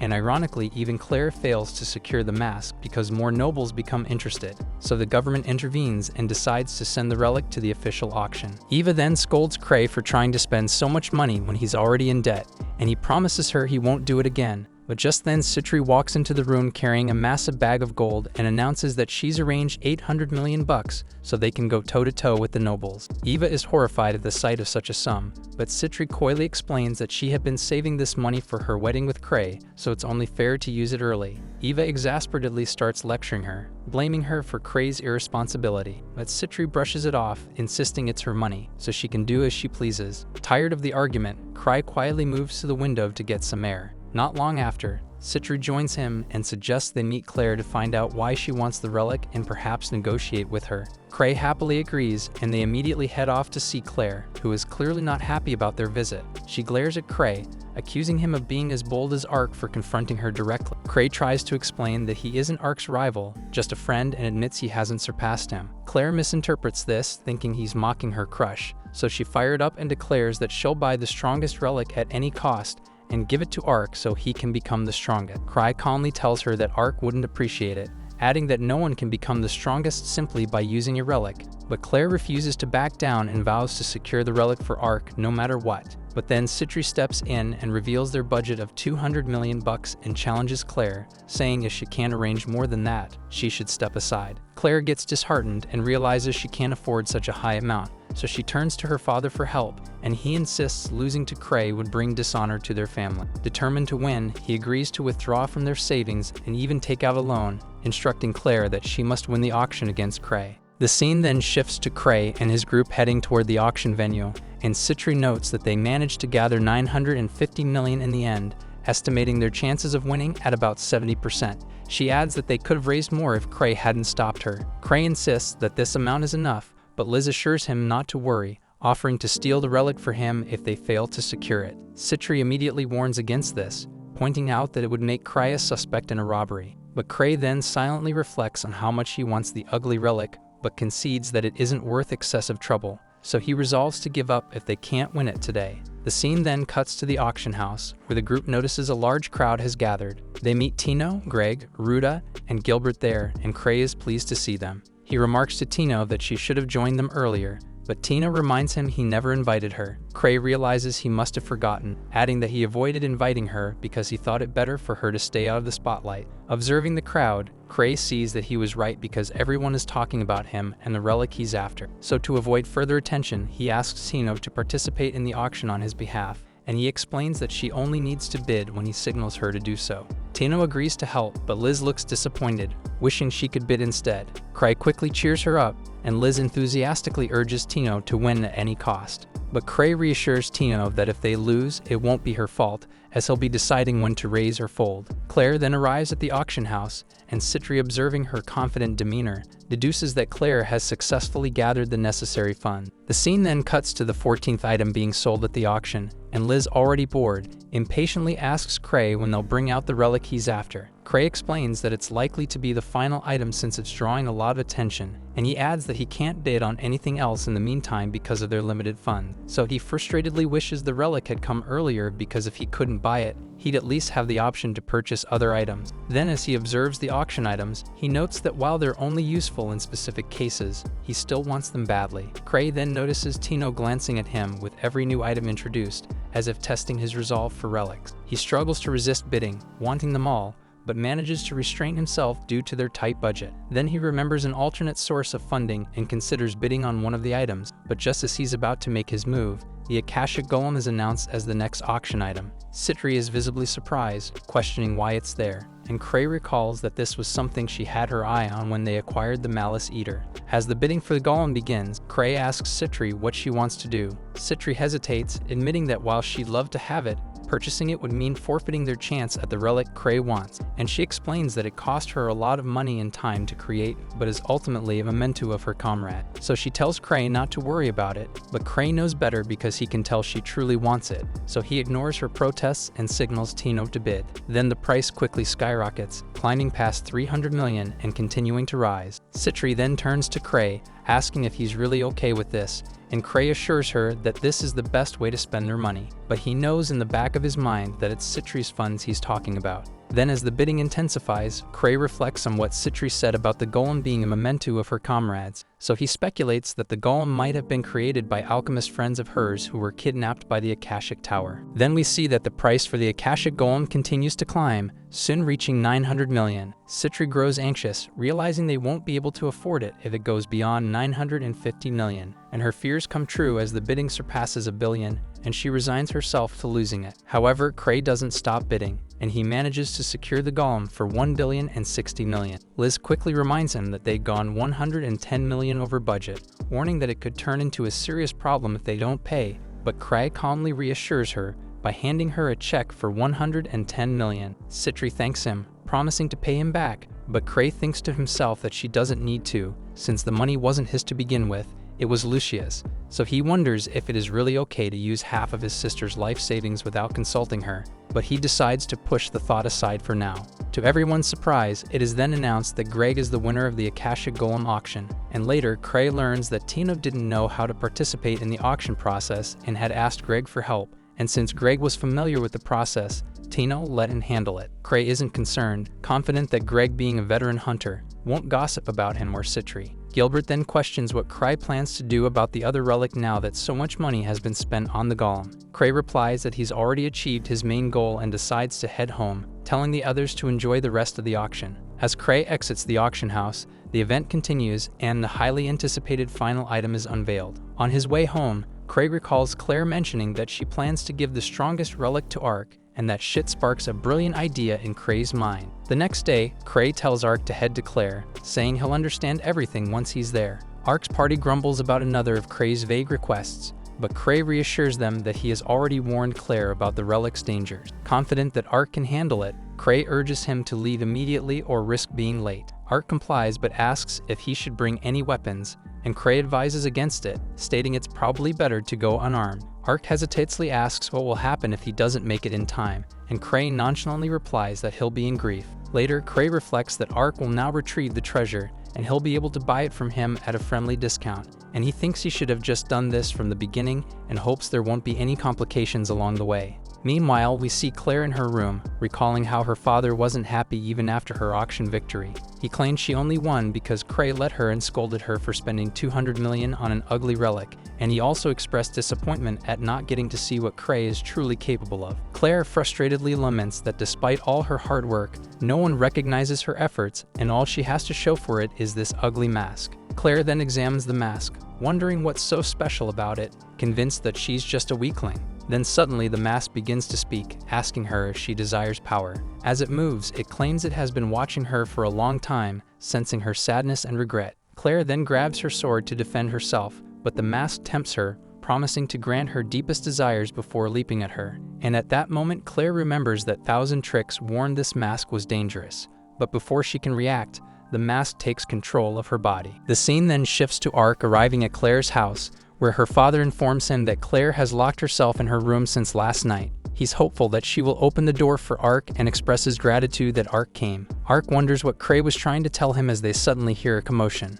Ark and his party rush to investigate and find a knight being thrown around. They soon discover that Claire is the cause of the chaos, and Ark notices the mask has attached itself to her. Claire, in her altered state, begs him not to look at her like this before hurling another knight at them, and she declares she has become stronger and vows to kill anyone who mocks her. Ark then steps forward, urging her to calm down. She recognizes him, and he asks what happened, so she, from her distorted voice, explains that she acquired the mask for him, calling it the strongest relic. She insists she fought hard to get it, and Ark thanks her, assuring her that everything will be fine. He then gently asks her to remove the mask, and she attempts to do so but pauses when she notices Ark holding a weapon. Ark recalls Cray's warning not to bring a weapon near Claire, but it's too late, as Claire's anger flares as she sees the weapon. Realizing he has no other choice, Ark prepares to fight but instructs his party to attack with extreme care to avoid harming Claire. As the confrontation escalates, the scene shifts to Arnold's hotel. Arnold's team is jubilant, amazed that they managed to sell the cursed mask for $200 million. However, as they enter their room, they find Liz and Citri waiting for them. They confusedly demand to know why the two are there, and Liz explains they'd come to collect their share of the profits from the auction. She points out that they only managed to sell the relic for such a high price because of Cray's plan, and it's only fair they get a cut of the earning. Arnold and his party refuse to share their rewards, prompting Citri to reveal an antidote she's willing to sell for $110 million. They scoff, accusing her of trying to trick them, but Citri explains the situation, revealing that the booze they drank earlier was poisoned, and she warns that the effects will soon kick in. Then as she speaks, everyone except Arnold begins to feel the symptom. So Liz notes that Arnold, being a level 7 hunter, might survive, but the others won't be so fortunate, so Arnold reluctantly agrees to their demands. Later, Ark and his party return to the clan house, where they find Cray has prepared a party to celebrate their return. Seeing their expressions, Cray guesses that Claire must have thrown a tantrum, but Ark corrects him, saying she did far more than that. But as usual, Cray has no idea what the hell he is talking about. Ark then says that Cray is as vague as ever, and Cray asks him where the damn relic is. He shows it to him, and Cray eagerly opens the package even though Ark warns him to not be freaking reckless. But Cray is thrilled to finally have the reverse face in his possession, but the relic begins to speak, surprised that it was subdued earlier. Cray is thrilled, while Claire apologizes for ignoring his warning. However, Cray pays no attention and promptly puts on the relic. The relic attempts to possess him, but quickly realizes Cray has no powers, ambition, or greed, noting that all his skills are ranked -Eve, so it releases him from its control, declaring him unworthy. Cray laughs at the revelation, recognizing that this isn't the reverse face after all. Still, he doesn't mind, as a talking relic is rare enough, so he asks Ark if he can keep it, and Ark, creeped out by the relic, is more than happy to let him have it. Afterward, the party begins, and Cray steps out onto the balcony alone. As he looks out over the city, he reflects on how this isn't the relic he was searching for, and wonders just how weak he truly is, considering even a 10-year-old managed to activate the mask. So he thinks that maybe it's time for him to finally retire. But this is where the Season 1 has ended. Thanks for watching, and I'll see you soon in the next anime. And remember to like and subscribe to the channel to make me continue.